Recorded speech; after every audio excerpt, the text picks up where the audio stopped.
Hello আপুরা and hello ভাইয়ারা, সবাই কেমন আছো? সবাইকে জানাই ঈদের অনেক অনেক শুভেচ্ছা। ঈদ মোবারক। আজকে আবার আমি চলে আসলাম 12 প্যাচেরি তরনার নতুন একটা এপিসোড নিয়ে। যেহেতু এই ভিডিওটা আপলোড হয়ে যাচ্ছে চাঁদ রাতে, তার মানে আজকে সবাই একটু না একটু হলেও ব্যস্ত হয়ে থাকবে। আমি নিজে যখন ঘর গুছাই অথবা রান্না বান্না করি, আমি নিজেও ইউটিউবে কিছু না কিছু একটা অন করে রাখি, কারণ শুধু শুধু কাজ করতে আমার প্রচণ্ড বোর লাগে। সো আমি চলে আসলাম তোমাদের বড় আপু হিসাবে একটু হেল্প করতে তোমাদের কাজে, যেন তোমাদের বোর না লাগে। সো চলো চলো তোমাদের রান্নাবান্না এবং তোমাদের অন্যান্য কাজে হেল্প করতে শুরু করে দিই। বাই দ্য ওয়ে, যদি কেউ কিউরিয়াস থাকো, অনন্যা আপু আজকে ঠোঁটে তুমি কী লাগিয়েছো বলো তো, তাদেরকে যেটা বলতে চাই, এটা হচ্ছে রোম্যান ব্র্যান্ডের, এটা হচ্ছে একটা লিপ টিন্ট, এটার নাম হচ্ছে বেয়ারফিক। অনেক সুন্দর একটা কালার, মানে খুবই পিঙ্কিশ টাইপ একটা কালার। একটু দেখাই তোমাকে, খুব সুন্দর, অল টাইপ স্কিনে খুব সুন্দর লাগবে। পাশে আমি পিকচারটা দিয়ে দিব, তোমরা চাইলে দেখতে পারো। তুমি যদি এই লিপস্টিকটা পারচেস করতে চাও, এটা তুমি পেয়ে যাচ্ছ স্কিন আর্টিস্ট্রি পেজে। স্কিন আর্টিস্ট্রি পেজে যাবতীয় ইনফরমেশন আমার ডিসক্রিপশন বক্সে দেওয়া থাকবে। বাই দ্য ওয়ে, একটা রিকোয়েস্ট আমি তোমাদেরকে করে রাখতে চাই, সেটা হচ্ছে প্লিজ ঈদের দিন স্কিন আর্টিস্ট্রি পেজ থেকে রিপ্লাই আশা করো না। গত ঈদেও অনেক আপুরা ঈদের দিন স্কিন আর্টিস্ট্রি পেজে মানে মেসেজ তো করেছো, আবার অনেক রাগ করে আবার মানে টেক্সট করছিলে, কি আপনারা অন টাইমে রিপ্লাই দেন না কেন বলেন তো? মানে ঈদের দিন কে বসে থাকবে রিপ্লাই দিতে? সো একটু ধৈর্য ধরো, দেখা যাবে যদি ঈদের দিন তোমরা মেসেজ দিয়েই দাও, সেটার রিপ্লাই হয়তো বা তোমরা 2 দিন পরে পাবে। সো হ্যাশট্যাগ সেল প্রমোশন ডান। তো চলো দেরি না করে শুরু করে দিই আজকের মাইন্ড ব্লোয়িং 12 প্যাচাল। আজকে তোমাদের সাথে শেয়ার করতে যাচ্ছি একটি ট্রু ক্রাইম বেস স্টোরি। তার মানে বুঝতেই পারছো, এটা কোনো মিথ্যা গল্প না, এটা কোনো নাটক সিনেমা না, এটা হচ্ছে একটি সত্যিকারের ঘটনা। আর যে দেশের আজকের 12 প্যাচাল তোমাদের সাথে শেয়ার করবো, এটা হচ্ছে ইউএসএতেই এরকম উদ্ভট ঘটনা ঘটে থাকে। যাকে নিয়ে আজকে আমাদের 12 প্যাচাল, তার নাম হচ্ছে মিশাল হিউজ। মিশালরা হচ্ছে 3 বোন। 3 বোনের ভিতরে সবচেয়ে ছোট হচ্ছে মিশাল। তার বাবা হচ্ছে একজন মিলিটারি পার্সন। তার কাজের সুবাদে বিভিন্ন জায়গাতে তিনি ট্রান্সফার হতে থাকতেন, আর যে কারণে মিশালেরও দেখা যেত বিভিন্ন সময় স্কুল বদলাতে থাকতো, যে কারণে ছোটোবেলা থেকেই মিশালের কোনো এরকম ক্লোজ ফ্রেন্ড ছিল না। সে খুবই ইন্ট্রোভার্ট টাইপের একজন পার্সন ছিল, যে কারণে দেখা যেত মানুষ থেকে সে ছোট ছোট কুকুর বেড়াল ছানাকেই তার ফ্রেন্ড হিসাবে প্রেফার করতো। রিজন, ছোটোবেলা থেকে সে অনেক শাই টাইপের পার্সন থাকতো, কজ সে যখনই চেষ্টা করতো একটা মানুষের সাথে ফ্রেন্ডশিপ করার, একটু ভালো ফ্রেন্ডশিপ হওয়ার আগে তার বাবার আবার বদলি হয়ে যেত। তো দেখা যেত সে আবার নতুন একটা বন্ধু বানানোর চেষ্টা করতেছে, ওর বাবার আবার বদলি হয়ে যাচ্ছে, পরবর্তীতে আর বৃথা চেষ্টা করতো না। সো পরে সে চিন্তা করে, সো আমি যদি একটা ছোট্ট বিড়াল পুষি আর সেটাকে নিয়ে ঘুরি, সো আমার আর বন্ধু হয়তো বা চেঞ্জ করা লাগবে না। সো এরকম করে করে আস্তে আস্তে সে অ্যানিম্যাল লাভার হয়ে যায়। সো যেখানে অসহায় কুকুর বেড়াল খুঁজে পায়, সেগুলোকে রেস্কিউ করে সে ঘরে নিয়ে চলে আসে। এরকম করতে করতে সে তার বাসাটাকে বলতে পারো ছোটোখাটো একটা চিড়িয়াখানা বানিয়ে ফেলে, মানে যেখানে লিটারেলি যা পায়, মানে শুধু কুকুর আর বিড়াল সে ঘরে নিয়ে আসে না, এমন একটা অবস্থা হয় কুকুর, বিড়াল, সাপ, বেজি, ব্যাং, বাদর, কাকাটিউস, আরও নাম না জানা অনেক পশু পাখি সে বাসায় নিয়ে চলে এসেছিল।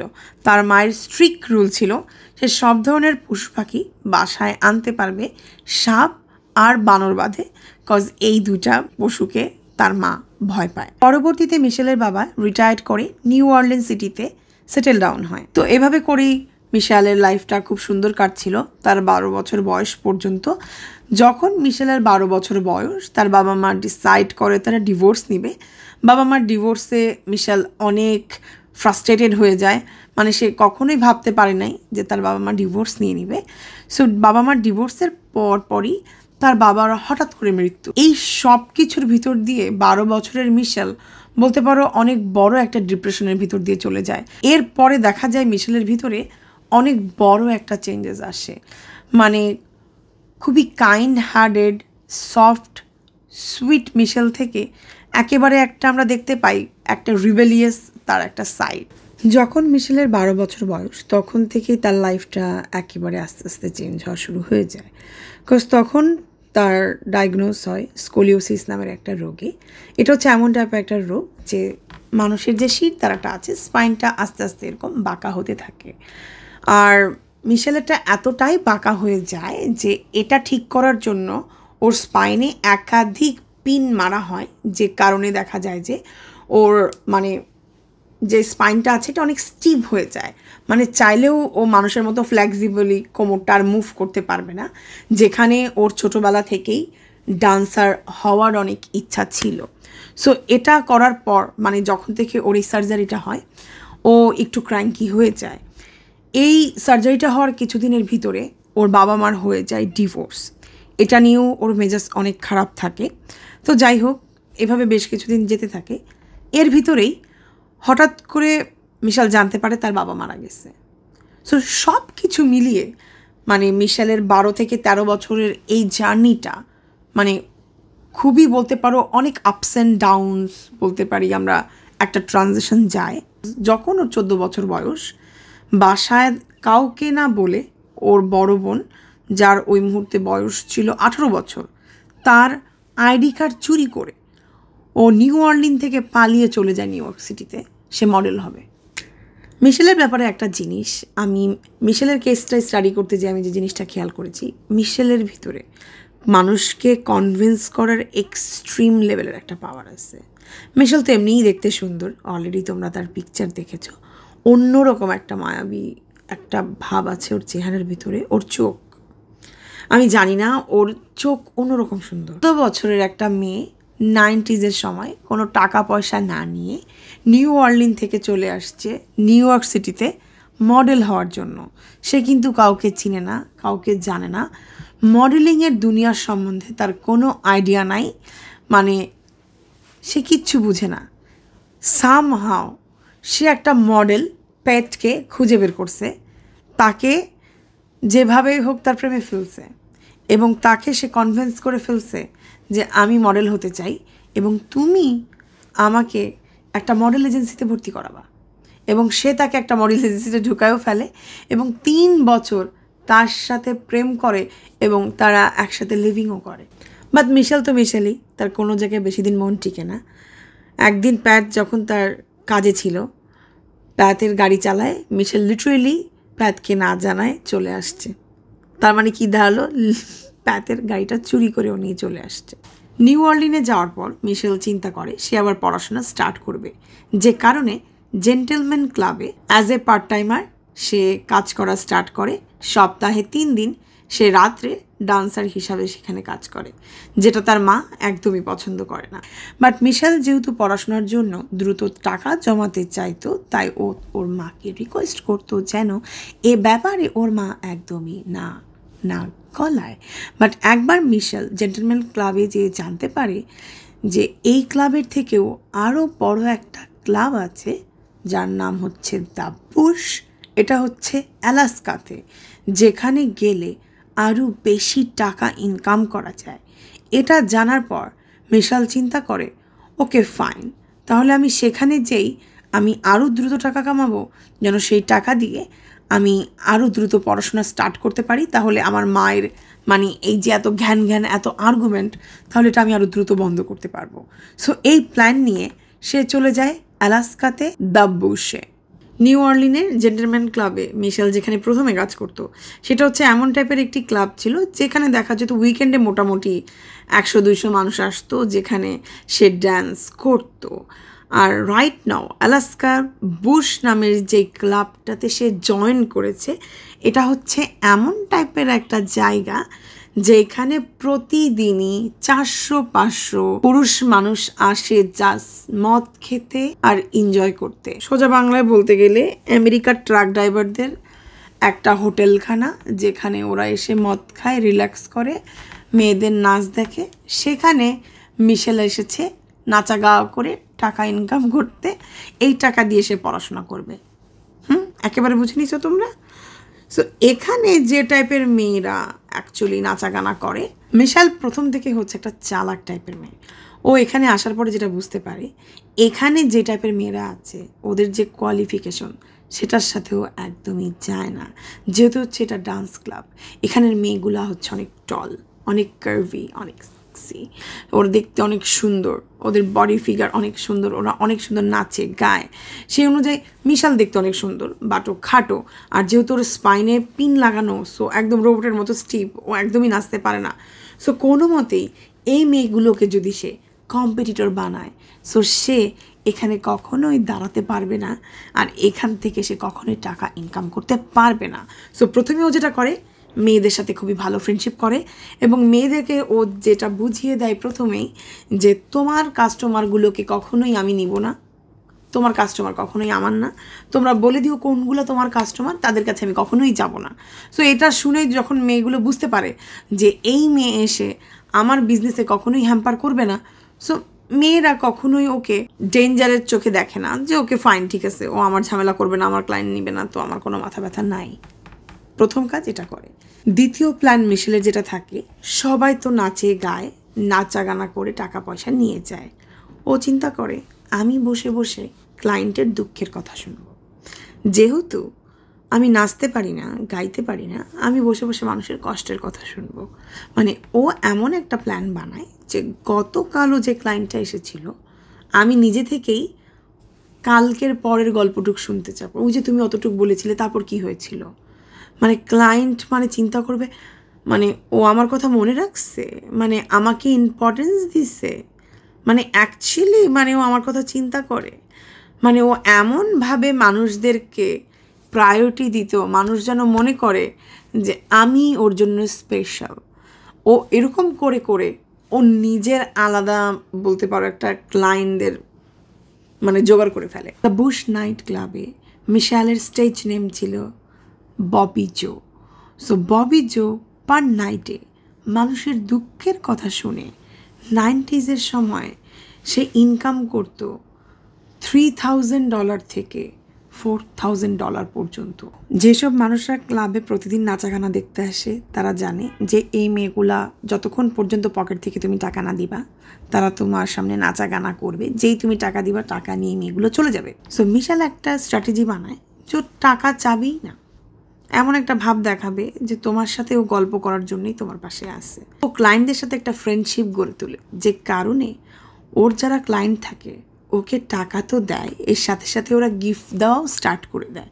সো বিভিন্ন ক্লায়েন্টের থেকে সে টাকা পাওয়ার পাশাপাশি ফার কোট, বিভিন্ন ডায়মন্ডের জুয়েলারি, ইভেন অনেক ক্লায়েন্ট ওকে ছিল যে মিশেল তোমার গাড়ির প্রয়োজন, আচ্ছা তুমি আমার গাড়িটা নিয়ে নাও, যতদিন লাগে ব্যবহার করো, মানে এরকম টাইপের বড় বড় ক্লায়েন্ট পাওয়া সে শুরু করে দেয়। তো এরকমই তার ডিউটির সময় তার পরিচয় হয়ে যায় তার প্রথম প্রেমিকের সাথে, যার নাম হচ্ছে মিস্টার স্কট। স্কট মূলত তার কোম্পানির একটি ট্রেনিংয়ের কাজে, তার ট্রেনিংটি 2 সপ্তাহের জন্য পিছিয়ে যায়। সো এই 2 সপ্তাহ ধরে অ্যালাস্কাতেও কী কাজ করবে বুঝতে পারছিল না। তো ওর ফ্রেন্ডরা বলেছিল যে দ্য বুশ নামের এখানে একটা ক্লাব আছে, তুমি যে এখানে এনজয় করতে পারো, এখানে বিভিন্ন টাইপের ইন্টারেস্টিং ড্রিঙ্কস পাওয়া যায়, নাইট ক্লাবে এখানে অনেক টাইপের মেয়েদের ড্যান্স দেখা যায়, তুমি চাইলে এখানে যে কিছু টাইম স্পেন্ড করতে পারো। সো এখানে যে বলতে পারো লাভ এট ফার্স্ট সাইটের মতো, মানে সো এখানে বন্ধুদের রেকমেন্ডেশনে স্কট দ্য বুশে ঘুরতে যায়, আর সেখানে যেই প্রথম দেখা হয় মিশেলের সাথে, আর মিশেলের সাথে দেখা হওয়ার পর সেখান থেকে মিশেলের সাথে পরিচয়। কিন্তু কেউ যেটা আন্ডারস্ট্যান্ড করতে পারে না যে মিশেলের মতো একটা মেয়ে স্কটের মতো একটা ছেলের ভিতরে কি দেখেছে। এমন না যে স্কট দেখতে খুবই খারাপ, ও একেবারে নিঃস্ব গরিব, বাট এর থেকেও অনেক সুন্দর ছেলে, অনেক বড়লোক ছেলে, মানে মিশেলের জন্য একেবারে পাগল, ওর জন্য জান দিয়ে দিবে, ওর জন্য গিফটসের উপর গিফটস দেয়। বাট স্কটের জন্য কেন পাগল হয়েছে, যে কিনা নর্মাল একটা সার্ভিস করে, এটা কেউ বুঝতে পারে না। স্কট মূলত যে টাইপের একটা ছেলে, সেটা হচ্ছে সে খুবই অ্যারোগেন্স, খুবই রুড, আর খুবই কনফিডেন্ট, একটা পর্যায়ে বলা যায় খুবই ওভার কনফিডেন্ট টাইপের। মিশেল দ্য বুশে যে টাইপের ছেলেদেরকে পায়, যে টাইপের ছেলেরা তাকে পছন্দ করে, মানে তারা মিশেলের পিছনে পিছনে ঘুরে, মিশেলকে পাওয়ার জন্য জান দিয়ে দিবে, মিশেলের পায়ে সব কিছু এনে লুটিয়ে দিবে। স্কট অলওয়েজ মিশেলকে যেটা ফিল করায় যে তোমার ভাগ্য আমি তোমাকে চুজ করেছি, তোমার ভাগ্য যে আমি তোমার বয়ফ্রেন্ড। আর মিশেলেরও সামহাও মাথার ভিতরে জিনিসটা মানে গেঁথে গেছে যে ইয়াস, আসলেই তো আমার ভাগ্য যে স্কট আমাকে পছন্দ করেছে। সো যতই ওকে এত মানুষ প্রশংসা করুক, এত মানুষ পছন্দ করুক, এত বড় লোক ছেলে তাকে বিয়ে করতে চাক না কেন, এই যে 2 টাকার ছেলে ওকে ভাও দেয় না, 2 টাকার ছেলে ওকে পাত্তা দেয় না, ওর কাছে মনে হয় ওই হচ্ছে আসল, ওর থেকেই আমার ভাওটা পাওয়া লাগবে। মিশেলের সাথে যখন স্কটের প্রথম পরিচয় হয় তখন স্কটের বয়স ছিল প্রায় 40 বছর, আর তার ডিভোর্সের কথাবার্তা চলতেছিল, সে কিন্তু ডিভোর্সই না। সো যে কারণে তার কলিগরা এই বিষয়টা নিয়ে অনেক কথাবার্তা বলতো যে তুমি এমন একটা ছেলেকে কেন পছন্দ করলে যে মানে না অনেক ইনকাম করে, না মানে অনেক বড়লোক, না আনম্যারিড, যেখানে অনেক আনম্যারিড বড়লোক ছেলে তোমার পিছনে ঘুরতেছে। মনে হয় সামহাও মানে কোনো একটা চার্মিংনেস, অথবা এই যে মিশেলকে আহামনি মনে করে না, অথবা মিশেলকে যে একটু নেগলেক্ট দেখায় যে আমি তোমার থেকে সুপেরিয়র, আর অথবা আমি সেই এই জিনিসটাই হয়তো বা মিশেলকে কিছু তো একটা পাগল করছে মিশেলকে, যে কারণে সে স্কটকে পছন্দ করতো। যাই হোক, প্রেম তো প্রেম, প্রেমে যে অন্ধ বলে, স্কট সেটা মিশেলকে করে ফেলতে পেরেছিল। তো এইভাবে বেশ কিছুদিন যেতে থাকে, ফাইনালি তারা অফিসিয়ালি ডেটিং করা শুরু করে দেয়। এর ভিতরে তারা ডিসাইড করে তারা একসাথে মুভ করবে, বা ওরা দুজন একসাথে মুভ করার আগে মিশেল যেটা মেক শিওর করে ওর জবের ব্যাপারে ইন্টারফেয়ার না করে, কজ ও যেটা খেয়াল করেছে ওর কলিগরাও এর আগে প্রেম করেছে। ওর কলিগের অনেক বয়ফ্রেন্ড যেটা করে মানে করতে দেখেছে ওর বয়ফ্রেন্ডদেরকে, যে প্রথম দিকে তো খুব মিষ্টি মিষ্টি প্রেম করে, এরপর ওদেরকে বলে যে আমি আছি, সমস্যা নেই, তুমি এই জব ছেড়ে দাও। সো মেয়েরা ডান্সারের জব ছেড়ে দেয়। এরপরে দেখা যায় ছেলেরা আর টাকা পয়সা দিয়ে হেল্প করে না, শেষমেশ মেয়েদেরকে একেবারে রাস্তায় নেমে আসতে হয়। পরে দেখা যায় মেয়েটা জবও হারায়, ছেলেরাও টাকা দিয়ে হেল্প করে না, মেয়েদেরকে একেবারে না খেয়ে মরতে হয়। সো ও একেবারে প্রথম থেকেই ক্লিয়ার করে ফেলে স্কটের সাথে যে দেখো এরকম করলে কিন্তু হবে না, এটা আমার জব, এটাকে তোমার মেনে নিতে হবে। তো স্কট যেটা বলে হ্যাঁ কোনো সমস্যা নাই, এটা তোমার জব, তুমি তোমার জব করবা, আমার এখানে কোনো মাথা ব্যথা নাই। মিশেল যে ওকে ফাইন, অ্যাটলিস্ট আমার বয়ফ্রেন্ড এরকম না। তো ওরা একটা ফ্ল্যাটে ভাড়া থাকতো, সো সেখানেই ওরা দুজন একসাথে মুভ করে। মিশেল কিন্তু অনেক পশু পাখি রেস্কিউ করতো, সো সেগুলো নিয়েই ওই একটা ফ্ল্যাটের ভিতরে থাকতো। এখন বয়ফ্রেন্ড নিয়েও সেখানে সে উঠছে। পাশের ফ্ল্যাটের মানুষরা অনেক কমপ্লেন করতে থাকে যে বাসা থেকে অনেক আওয়াজ আসে, অনেক ব্যাড স্মেল বের হচ্ছে, একে ইমিডিয়েটলি বাসা চেঞ্জ করতে হবে। তো এরপর মিশেল চিন্তা করে ইউ নো হোয়াট, আমরা যেহেতু একসাথে দুজন মুভ করেই ফেলেছি, আমাদের একটা বড় বাসা দরকার, চলো আমরা দুজন একটা বাসা নিয়েই ফেলি। তো ফাইনালি ওরা দুজনের জন্য এবং ওদের এই পশু পাখিদের জন্য ওরা বড় সাইজের একটা বাসা পারচেস করে ফেলে। সেই বছরের থ্যাঙ্কসগিভিংয়ে সারপ্রাইজলি স্কট মিশেলকে প্রপোজ করে এবং মিশেল সেটা অ্যাকসেপ্ট করে। এরপর স্কট ঠিক করে ইউ নো হোয়াট, আমি এই সেলসম্যানের জবটা ছেড়ে দিব, অ্যালাস্কাতে আমি ফাইনালি একেবারে পার্মানেন্টলি শিফট করে ফেলবো, আর আমি এখানে একটা পার্মানেন্টলি বিজনেস স্টার্ট করব, যেন এখানে আমি ফুল টাইম তোমার সাথে সময় স্পেন্ড করতে পারি। তো মিশেল বলে ওকে ফাইন, কেন না, এটাই করো। প্রেম করে বিয়ে করার এক্সাইটমেন্ট তো আলাদা, তার উপরে দুজন মিলে একসাথে প্ল্যান করবে কোথায় কোন ভেন্যু হবে, সেটার তো এক্সাইটমেন্ট আরও আলাদা। আর সেখানে আস্তে আস্তে মিশেল ইন্টারেস্ট হারাতে থাকে। স্কট আমার হাজব্যান্ড হবে, মানে আমি দ্য ববি জো। সে হচ্ছে একজন বার্ড ডান্সার, তার প্রফেশন হচ্ছে পুরুষ মানুষের সাথে ফ্লার্ট করা, আর মানুষের সাথে ফ্লার্টিং করার কারণেই সে টাকা ইনকাম করে। ধরো একটা পুরুষের সাথে সে ফ্লার্ট করতেছে, ওই মুহূর্তে ক্লাবের ভিতরে যদি স্কট চলেও আসে এবং তাকে হাই দেয়, যদি একটা লোক সামনে বসেও থাকে আর ওকে যদি জিজ্ঞাসা করে ওকে, ও বলতে পারবে আমার বয়ফ্রেন্ড, তুমি আমার সাথে কথা বলো। বাট যদি কেউ জিজ্ঞাসা করে ওকে আমার হাজব্যান্ড, তুমি আমার সাথে কথা বলো, মানে জিনিসটা কত অকওয়ার্ড লেভেলে চলে যায়। সো এই জিনিসগুলো চিন্তা করতে করতে ওর কাছে খুবই মানে বাজে লাগা শুরু হয়ে যায় যে আমি কোনো ভুল করতেছি না তো? আমার লাইফে আমি কোনো তাড়াহুড়ো করে ফেলতেছি না তো? আমার কি আসলেই স্কটকে বিয়ে করা উচিত হবে? এই সব চিন্তা করতে করতে স্কটের প্রতি আস্তে আস্তে ওর ইন্টারেস্ট হারাতে থাকে। মিশেল যখন স্কটকে নিয়ে অনেক কনফিউজ যে সে তার সাথে বিয়ে করবে কি করবে না, এর ভিতরে তার সাথে পরিচয় হয় কেন্টের সাথে। কেন্ট লুপিন এসেছে লেক ভিউ মিশিগান থেকে। কেন্ট লুপিনরা হচ্ছে 4 ভাই, তার ভিতরে কেন্ট হচ্ছে সেকেন্ড। 4 ভাইয়ের ভিতরে সে খুবই শান্তশিষ্ট। কেন্ট লুপিনরা মিশিগানে কোয়াইট পপুলার, তাদের কয়েকটা গ্রোসারি স্টোর আছে। তাদের গ্রোসারি শপের নাম হচ্ছে লাপিংস ফুড সেন্টার। ওর বাবা ওকে টপ পজিশনে বসানোর আগে নর্মাল কর্মীদের সাথে আগে ওকে কাজ করিয়েছে। ওর কর্মীরা যেটা জানায় যে ও খুব একটা সোশ্যাল না, একটু অকওয়ার্ড টাইপের, খুব একটা মানুষের সাথে মিশতে পছন্দ করে না, মানুষের সাথে খুব একটা সুন্দর করে কথা বলতেও জানে না।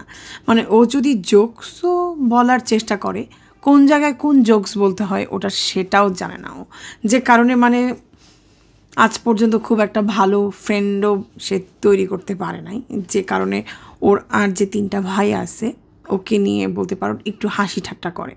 প্রথম দিকে কেন্ট একলাই ওর বাবার বিজনেসটা সামলাতো। এরপরে ওর আরেকটা ভাই ওর বাবার সাথে বিজনেস করা স্টার্ট করে।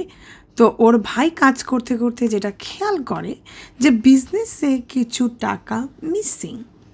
যেহেতু কেন্ট এতদিন ধরে ওর বাবার সাথে কাজ করতো, অন্য কোনো ভাই বিজনেসে কাজ করতো না, তো যদি এখানে টাকা মিসিং হয়ে থাকে তার মানে কেন্টই এই টাকাটা মিসিং করেছে। সো টাকার অ্যামাউন্ট মিসিং যেটা হয়েছে এটা যোগ করতে করতে তার ভাই যেটা দেখে প্রায় $2 লাখ। 1994 সালে প্রায় $2 লাখ কেন্ট নষ্ট করে ফেলছে। এখন এই টাকা সে কি করেছে এটা কেউ জানে না। যখন এই কথাটা তার সেই ভাই তার বাবার কানে নেয়, তার বাবা অনেক ডিসঅ্যাপয়েন্টেড হয়। ওর বাবা এই জিনিসটা নিয়ে খুব একটা চিল্লাচিল্লি না করলেও ওর ছেলের কাছে কৈফত চায় যে তুমি এই টাকাটা কি করছো, এখন তো তোমাকে অ্যাটলিস্ট আমাদেরকে জানাতে হবে। এরপরে কেন্ট তার বাবার কাছে স্বীকার করে যে হ্যাঁ বাবা, এই টাকাগুলা অ্যাকচুয়ালি আমি সরিয়েছি। এরপর ওর বাবা বলে ঠিক আছে, তুমি যখন স্বীকার করেছো আমি তোমার ব্যাপারে কোনো কেস করব না, বাট আমি যেটা করতে পারি যে এখন যতগুলো শেয়ার বাকি আছে এগুলো আর আমি তোমাকে দিব না, কারণ যেহেতু তুমি আমার বিশ্বাস হারিয়েছো, এখন তোমার বাকি আরও 3টা ভাই আছে, আমি এই বাকি সম্পত্তিগুলো আমি তোমার ভাইদের নামে লিখে দিব। এরপর ওর বাবার সাথেও অ্যাগ্রিমেন্ট পেপারে সাইন করে। এরপর স্বেচ্ছায় ও বাসা থেকে বের হয়ে আসে যে এবার ও নিজের পায়ে নিজে দাঁড়াবে, নিজে কিছু করে দেখাবে সে আশায়। এরপর কেন্ট টেনেসিতে মুভ করে, সেখানে যে টেক্সিডার্মির কাজ শিখে। টেক্সিডার্মির কাজ হচ্ছে অ্যানিম্যাল স্টাফিংয়ের কাজ। এগুলো পুতুলের মতো দেখতে, বাট এগুলো রিয়েল চামড়ার পুতুল। যারা ছোটোবেলায় চিড়িয়াখানায় ঘুরতে গিয়েছো বাংলাদেশে, দেখবে যে ওখানে একটা ছোট্ট জাদুঘর মতো ছিল যেখানে সত্যিকারের চামড়ার পুতুলের মতো বাঘ ভাল্লুক ছিল, বাট সেগুলোর ভিতরে এরকম তুলাগুজা, দেখতে সত্যিকারের বাঘ ভাল্লুক মনে হচ্ছিল। সেগুলো যেভাবে করে মানে বানিয়ে রাখা হয়েছিল সেগুলোর কাজ অ্যাকচুয়ালি শিখেছিল কেন্ট। টেনেসিতে টেক্সিডার্মির কাজ করে কেন্ট প্রায় 3 বছর।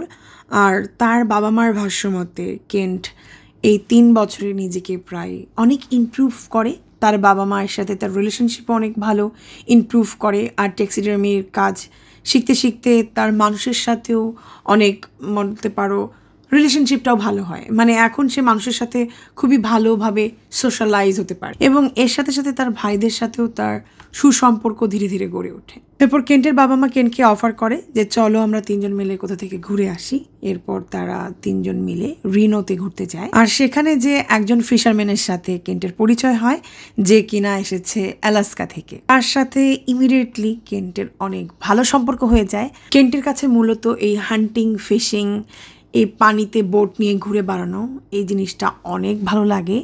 সো ফাইনালি ডিসাইড করে যে অনেক তো হলো এই পুতুল বানানোর কাজ, সো ও এই কাজটা থেকে নিজের ক্যারিয়ারটাকে সুইচ করতে চায়। ও ফাইনালি ডিসাইড করে যে ওকে ফাইন, আমি অ্যালাস্কাতে মুভ করি, আমি নতুন একটা জব স্টার্ট করি, হয়তো বা আমার লাইফটা নতুন করে আবার স্টার্ট করা যাবে এখান থেকে। ফাইনালি কেন্ট অ্যালাস্কাতে চলে আসে, এখানে কমার্শিয়াল ফিশারম্যান হিসাবে জয়েন করে। আর এখানে আসার পর তাকে একটা নিকনেমে সবাই ডাকে, যে নিকনেমটা হচ্ছে টিটি, টেনেসি ট্যাক্সিডার্মাস। অ্যালাস্কাতে এই ফিশারম্যান বন্ধু ছাড়া কেন্টের আর পরিচিত কেউ ছিল না। সো সবসময় এই ফিশারম্যান বন্ধুর সাথেই ঘোরাঘুরি করতো। সো একদিন এই ফিশারম্যান বন্ধু তাকে আস্ক করে যে তোমার কোনো গার্লফ্রেন্ড আছে কি না।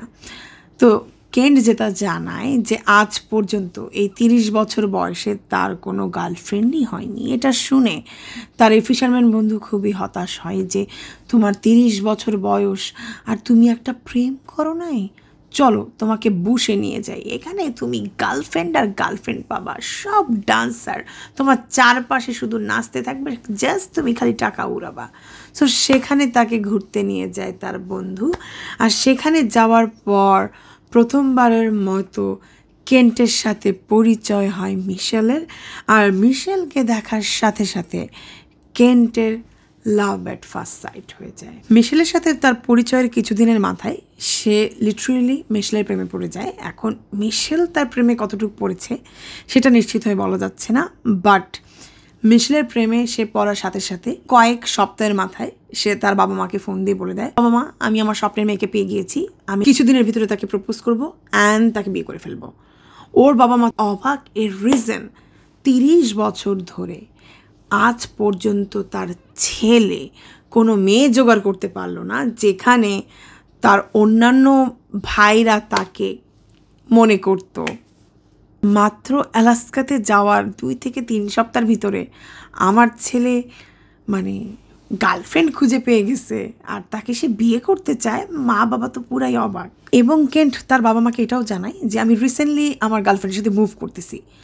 মানে বাবা মা বলতে ওয়েট হোয়াট, মানে মুভ করতেছো মানে? হ্যাঁ, মানে আমি এখন আর বোটে থাকবো না, আমার গার্লফ্রেন্ড বলেছে ওর নিজের একটা বাসা আছে আর ও বলেছে ওর সাথে লিভিং করা স্টার্ট করতে, আর আমি তোমাদেরকে রিসেন্টলি আপডেট জানাবো কি হয়।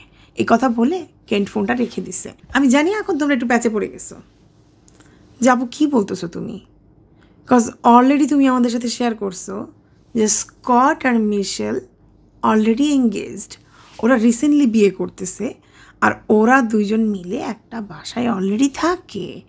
আর এখন তুমি বলতেছো যে কেন্ট আর মিশেল অলরেডি প্রেম করা স্টার্ট করেছে আর ওরা রাইট নাও একসাথে একটা বাসায় মুভ করতেছে। তার মানে মিশেল কেন্টকে তার বাসায় নিয়ে যাচ্ছে। তার মানে কি এখন মিশেল আর কেন্ট আরেকটা বাসায় থাকবে? No no no. তাহলে ওরা কি একই বাসায় থাকবে? তাহলে কিভাবে? সো মিশেল যেটা কেন্টকে বলে যে তোমাকে একটা সিক্রেট বলি, আমি তোমাকে পছন্দ করি, বাট বিয়ের আগে আমি কোনো এক্সট্রা কারিকুলার অ্যাক্টিভিটিস করতে পারবো না, আমি খুবই রিলিজিয়াস। বাট আমার একটা গে ফ্রেন্ড আছে যে আমার সাথে থাকে, ওর নাম স্কট। ও আর আমি একসাথেই থাকি, আমরা রুমমেট, এক বেডরুমেই থাকি।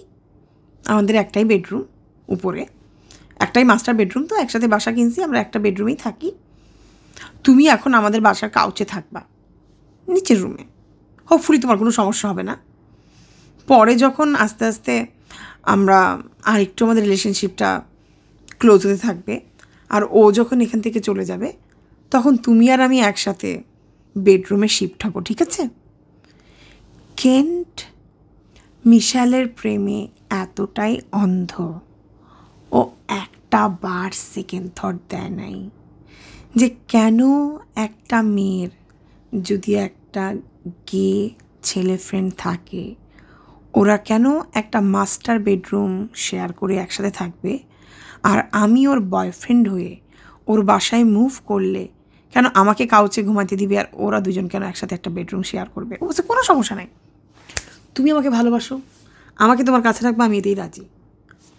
অন্যদিকে স্কটকে যায়া মিশেল যেটা বলছে, আসলে এই ছেলেটার কেউ নাই, গে, মিশিগান থেকে আসছে, তাই আমার খুব মায়া লাগছে ওর প্রতি, বুঝছো স্কট? আমাদের কাউচেও থাকুক, এমনিতে আমাকে অনেক পছন্দ করে, ও আমার উপর অনেক টাকা উড়ায়, বুঝছো? টাকার কোনো জায়গা নাই বলে আমি ঠিক করছি এখানেও থাকবে।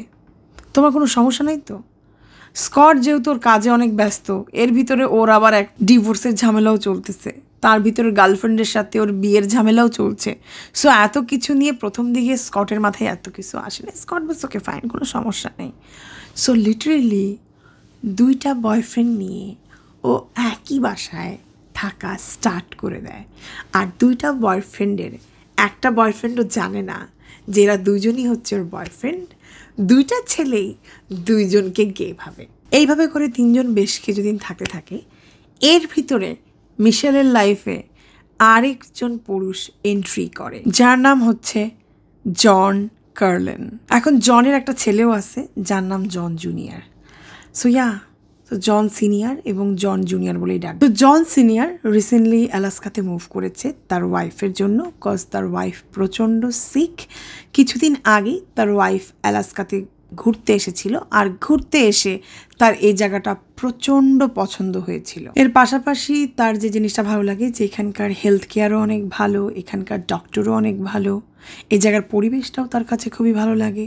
যেহেতু আমি মৃত্যুর পথযাত্রী, আমি চাই লাস্ট আমার কয়েকটা দিন আমি এখানেই থাকি, তাই জন সিনিয়র এখানে একটি বাড়ি কিনে তারা এখানে মুভ করে। বর্তমানে জন সিনিয়রের হাতে মোটা অঙ্কের টাকা রয়েছে, কজ উনি অতীতে একটা স্টিল প্ল্যান্টের কোম্পানিতে চাকরি করতেন।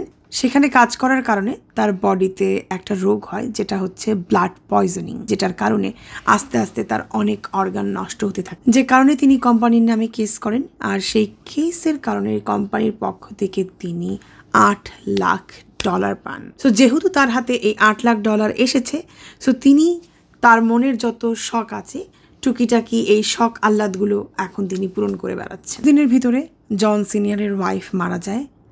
তো একা একা থাকতে থাকতে উনি অনেক লোনলিনেস ফিল করতে থাকে। এরপর তার এক বন্ধুর থেকে তিনি দ্য বুশ এই এরিয়ার কথা জানতে পারেন। এরপর হঠাৎ করে উনি চিন্তা করেন ওকে একা একা সময় কাটানোর থেকে দ্য বুশে এসে একটু সময় কাটাই, যদি একটু ভালো লাগে।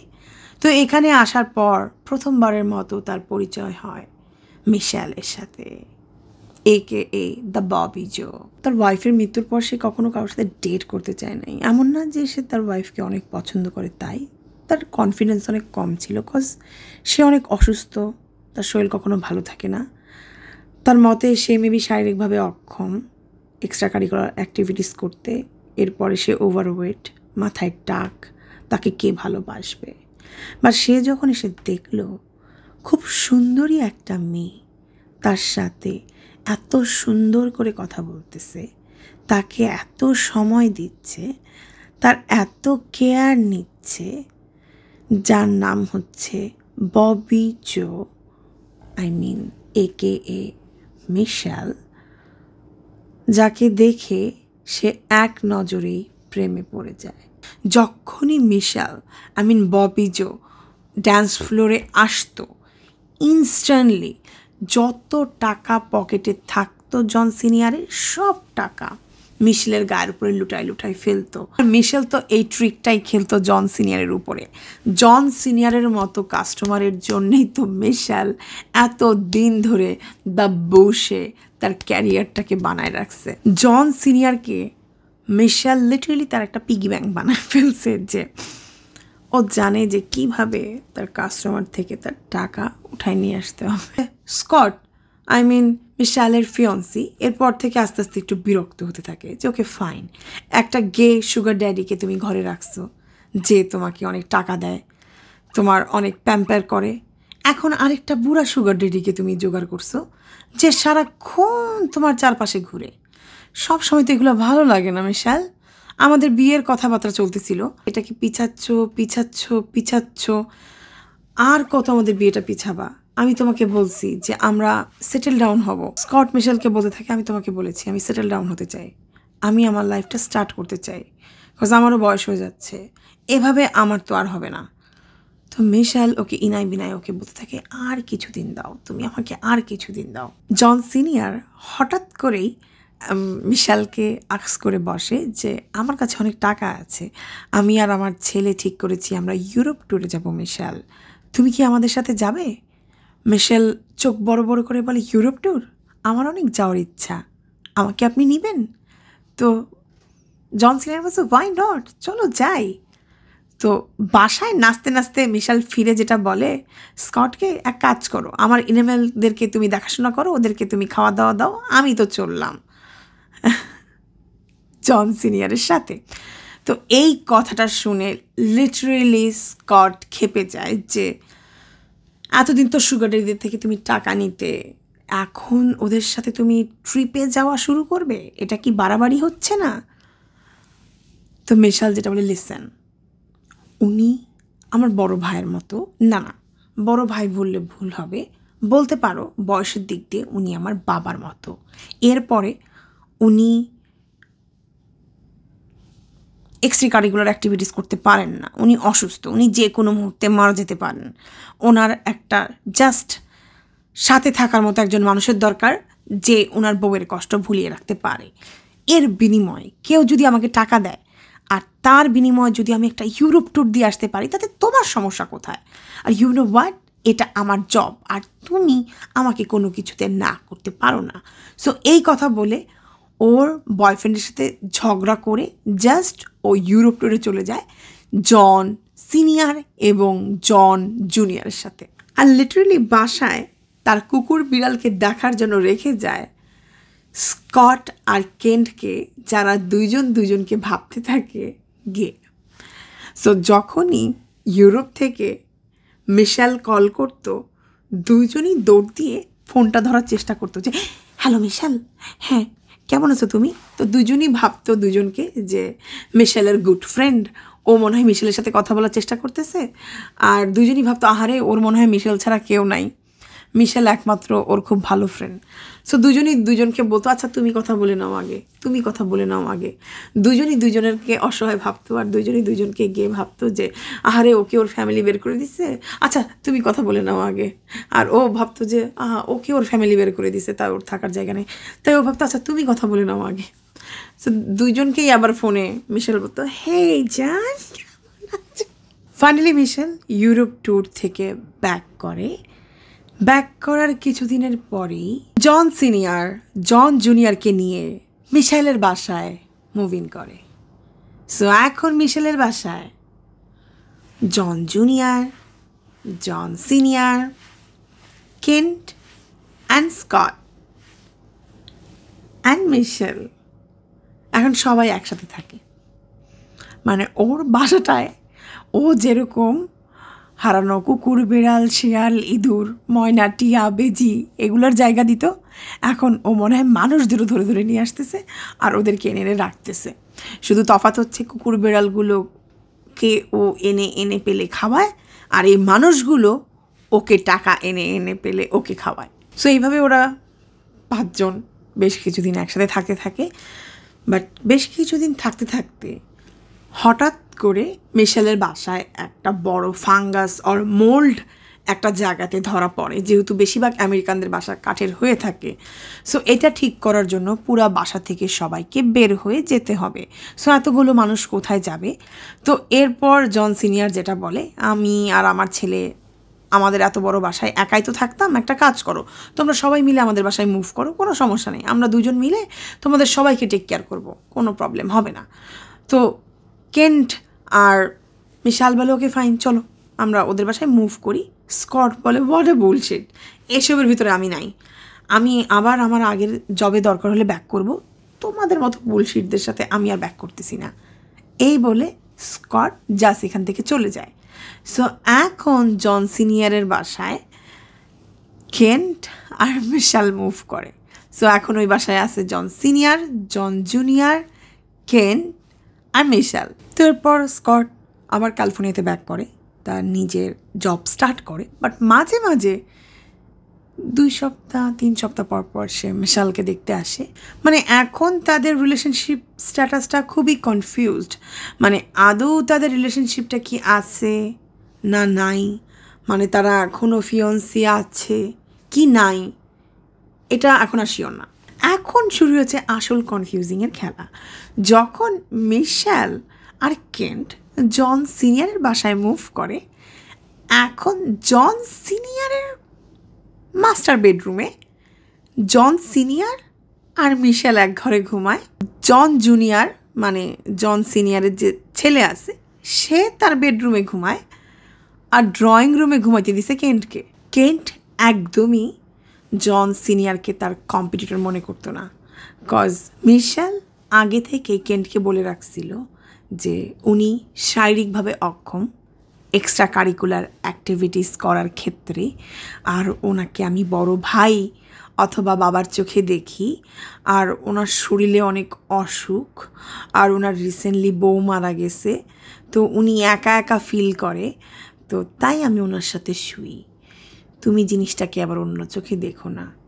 তো ওর বয়ফ্রেন্ড বলছে ওকে ঠিক আছে, মানে কিভাবে ঠিক আছে? জন সিনিয়রকে মিশেল বলে রাখছে যে কেন্ট হচ্ছে গে এবং সে হচ্ছে ডিলিউশনাল, মানে সে ভাবে মিশেল ওকে পছন্দ করে, বাট বিষয়টা আসলে এরকম না। যেহেতু তার কেউ নাই তাই মিশেল তাকে নিয়ে নিয়ে ঘুরে বেড়ায়, এই আর কি। তো জন সিনিয়রের যেহেতু টাকা পয়সার অভাব নাই আর আজবাদে সে কবে মরে না যায়, তাই বস ওকে ফাইন, তুমি যখন ওকে নিয়ে ঘুরবা আমারও আর নিয়ে ঘুরতে সমস্যা কোথায়? ওর কাছে তো অলরেডি টাকাই রয়েছে, যেহেতু ওই কোম্পানিকে কেস করার পর ওর হাতে $8 লাখ আসছে, ওর আর কি সমস্যা? ফাইনালি কেন্ট মিশেলকে প্রপোজ করে। দেন মিশেল যেটা বলে কেন্টকে, আমি তো ওকে বিয়ে করবো, বাট ইউ নো হোয়াট, আমাকে এর থেকে বড় একটা ডায়মন্ডের রিং দিতে হবে, আমার হাতে এত ছোট রিং মানায় না, সো তোমাকে এর জন্য আরও বেশি কাজ করতে হবে, ওকে? তো এটা শুনে কেন্ট বলে তুমি আমাকে বিয়ে করবা? ওকে ফাইন, আমি তোমাকে বড় রিং দিব, রাইট? সো আমি কিন্তু তোমাকে বুক করে রাখলাম। এরপর থেকে কেন্ট যেতে চিন্তা করতে থাকে, ওকে ফাইন, ও তো আমাকে ভালোবাসে, আমার জাস্ট এটা প্রুফ করতে হবে যে আমি ওকে ভালোবাসি একটা বড় ডায়মন্ড দিয়ে। এটা কোনো বিষয় না, একটা মেয়ের বড় ডায়মন্ড ভালো লাগতেই পারে, আমাকে জাস্ট এটা প্রুফ করতে হবে। কেন্ট যেটা বুঝতেই পারে না যে শুধুমাত্র একটা বড় রিং পাওয়ার জন্য মিশেল ওকে জাস্ট ঘুরাচ্ছে আর জাস্ট ওর সাথে গেম খেলতেছে। অন্যদিকে কেন্ট তার মাকে কল দিয়ে জানায় ফেলে যে মা ফাইনালি আমি ওকে প্রপোজ করছি, আর ও ইয়েস বলে ফেলছে। এত সুন্দর মেয়ে আর এত ওয়ান্ডারফুল মেয়ে আমি লাইফে কখনো দেখি নাই মা। আর ওর মা বাবা শুনে তো পাগল হয়ে গেছে যে ফাইনালি আমাদের ছেলে একটা মেয়ে পাইছে, মানে একটা মেয়ের সাথে কথা বলা আর প্রেম করা আর সে বিয়ে করতে রাজি হয়ে গেছে, দুইটা আলাদা বিষয়। তো বাবা মা তো অনেক এক্সাইটেড, তো বলছে কবে মিট করাবা বলো, আমরা পাগল হয়ে গেছি, তুমি যখনই সময় পাও আমরা ফ্রি, জাস্ট মেয়েটাকে নিয়ে আসো। এরপর কেন্ট তার বাবা মায়ের সাথে মিশেলকে ফোনে কথা বলায় দেয়। এরপর থেকে কেন্টের বাবা মা মিশেলকে ইনভাইট করতে থাকে যে সময় পেলে প্লিজ বাসায় আসো, তোমার সাথে একবার দেখা করতে চাই, আমরা অনেক এক্সাইটেড। সো বিভিন্ন প্রোগ্রামে অথবা হচ্ছে বিভিন্ন ভেকেশনে মিশেলকে তারা বাসায় ইনভাইট করে, আর মিশেল বিভিন্ন অজুহাত দেখিয়ে ওইসব প্রোগ্রামগুলোকে তো এরপর কেন্টের বাবা মা প্ল্যান করে যে ওকে ফাইন, মেয়েটা যেহেতু এতই ব্যস্ত কাজের জন্য আসতে পারে না, তো আমরা না কেন যাই, চলো তো এক কাজ করি, আমরা প্লেনের টিকিট কিনি, চলো আমি আর তুমি মিলে মিশেল আর কেন্টের সাথে দেখা করে আসি। তো ফাইনালি কেন্টের বাবা মা অ্যালাস্কাতে চলে আসে, আর কেন্টের বাবা মা আসার পর থেকে যে জিনিসটা খেয়াল করতে পারে যে ওনাদেরকে দেখার পর থেকে মিশেল মেবি হ্যাপি না, আর সবচেয়ে বড় কথা মেবি কেন্টকে সে খুব একটা পছন্দ করে না। আর ওনারা যে জিনিসটা খেয়াল করেছে, কেন্ট যে বলল যে সে মিশেলকে প্রপোজ করেছে আর তাকে এঙ্গেজমেন্ট রিং পরিয়েছে, সে কখনোই এঙ্গেজমেন্ট রিংটা পরে না, মানে সে যে কয়েকবারই তাকে পড়তে বলেছে সে খুলে সেটা ফেলে রেখেছে, সে কখনোই সেটা হাতে পড়ছে না। আর যখনই কেন্ট তাকে আদর করে আর কোনো একটা কথা বলানোর চেষ্টা করে অন্যদিকে তাকায়, বিরক্ত বোধ হয়, কোনো কথা পাত্তা দেয় না। আর যখন তারা একসাথে ডিনার করতে বসেছিল সে সময় কেন্ট তাকে একটা ডায়মন্ডের নেকলেস গিফট করে এবং তাকে সেটা বাবা মায়ের সামনে পরিয়ে দিতে চায়। আর ওই মুহূর্তে মিশেল যেটা করে ওইটা জাস্ট দেখে এবং সেটা রিজেক্ট করে। এখন রিজেক্ট করার অনেক ওয়ে আছে, মানে সে বলতে পারতো ও মাই গড এত দামি গিফট তুমি আমাকে না দিলেও পারতা, আর এত সুন্দর এত দামি গিফট আমি নিতে পারবো না, সরি, অর আচ্ছা ঠিক আছে থ্যাংক ইউ সো মাচ, এটা আমি পরে দেখছি, অনেক কিছু। আর এখন নিচ্ছে পরে যদি ভালো না লাগে ও রেখে দিতে পারে অনেক কিছু। বাট কেন্টের মায়ের সামনে ও যেটা করে, ও জাস্ট দেখে বলে সরি থ্যাংক ইউ, এর থেকেও ভালো নেকলেস আমার কাছে আছে। এই কথাটা কেন্টের মায়ের পুরো বুকে যে লাগে যে আমার ছেলে তার ইনকামের টাকা দিয়ে মেয়েটাকে একটা গিফট দিছে, ও জাস্ট হাতে নিলেও তো পারতো, মানে এভাবে করে না বললেও তো পারতো। মানে ইমিডিয়েটলি কেন্টের চোখ মুখে যে একটা স্যাডনেস আছে কেন্টের মা জিনিসটা ফিল করতে পারে। আস্তে আস্তে মিশেল এবং কেন্টের প্যারেন্টসের সম্পর্কটা তেতো হতে থাকে। প্রথম দিকে তো জিনিসগুলো ওনাদের কাছে যাক বাচ্চাদের বিষয়, বাচ্চারা দেখবে, ওনারা জিনিসটা ইগনোর করতে থাকতো। আস্তে আস্তে ওনাদের সম্পর্কটা তেতো হতে থাকে। ওনাদের চোখে অ্যাকচুয়ালি মিশেলকে আর ভালো লাগে না, মানে ওনারা অ্যাকচুয়ালি মিশেলের মানে আসল রূপটা দেখতে থাকে, যে ওনাদের কাছে মনে হতে থাকে যে এই মেয়েটা শুধুমাত্র টাকার জন্য আমার ছেলের সাথে রয়েছে। তো একদিন হঠাৎ করে কেন্টকে ফোন দেয় কেন্টের মা, এবং উনি ফোন দিয়ে যেটা রিয়েলাইজ করতে পারে যে তার ছেলে অনেক অস্থির, ঠিকমতো কথাবার্তা বলতেছে না। দেন উনি বলে কেন্ট সমস্যা কি, তুমি ঠিকমতো কথা বলছো না কেন, মিশেল কোথায়? তখন বলে মা আমি জানি না মিশেল কোথায়, অ্যাকচুয়ালি ও কোথায় গেছে আমি বলতে পারতেছি না, ও কোথায় যায় আমি অ্যাকচুয়ালি জানি না। বলতেছি এটার মানে কি? ও প্রায় এই কাজটা করে মা, মাঝে মাঝে কোথাও গায়েব হয়ে যায়, কয়েকদিন থেকে তারপরে আবার চলে আসে, এটা প্রায় করে ও। সে প্রায়ও কোথাও চলে যায়, 3-4 দিনের জন্য গায়েব হয়ে যায়, আমার ফোন ধরে না, এভাবে বেশ কিছুদিন থাকে, দেন চলে আসে, এরপর সব ঠিক হয়ে যায়। সো মেবি আজকেও সে এরকম চলে গেছে, হু নোজ। ওই মুহূর্তে কেন্টের বাবা মা ফ্লোরিডাতে ভেকেশনে গিয়েছিল। তো দেন কেন্টের বাবা মা বলে আচ্ছা আমরা তো এখন ফ্লোরিডাতে ভেকেশনে আছি, কেননা তুমি আমাদের এখানে এসে জয়েন করো। তো কেন্ট বলে ওকে ফাইন আমি আসছি।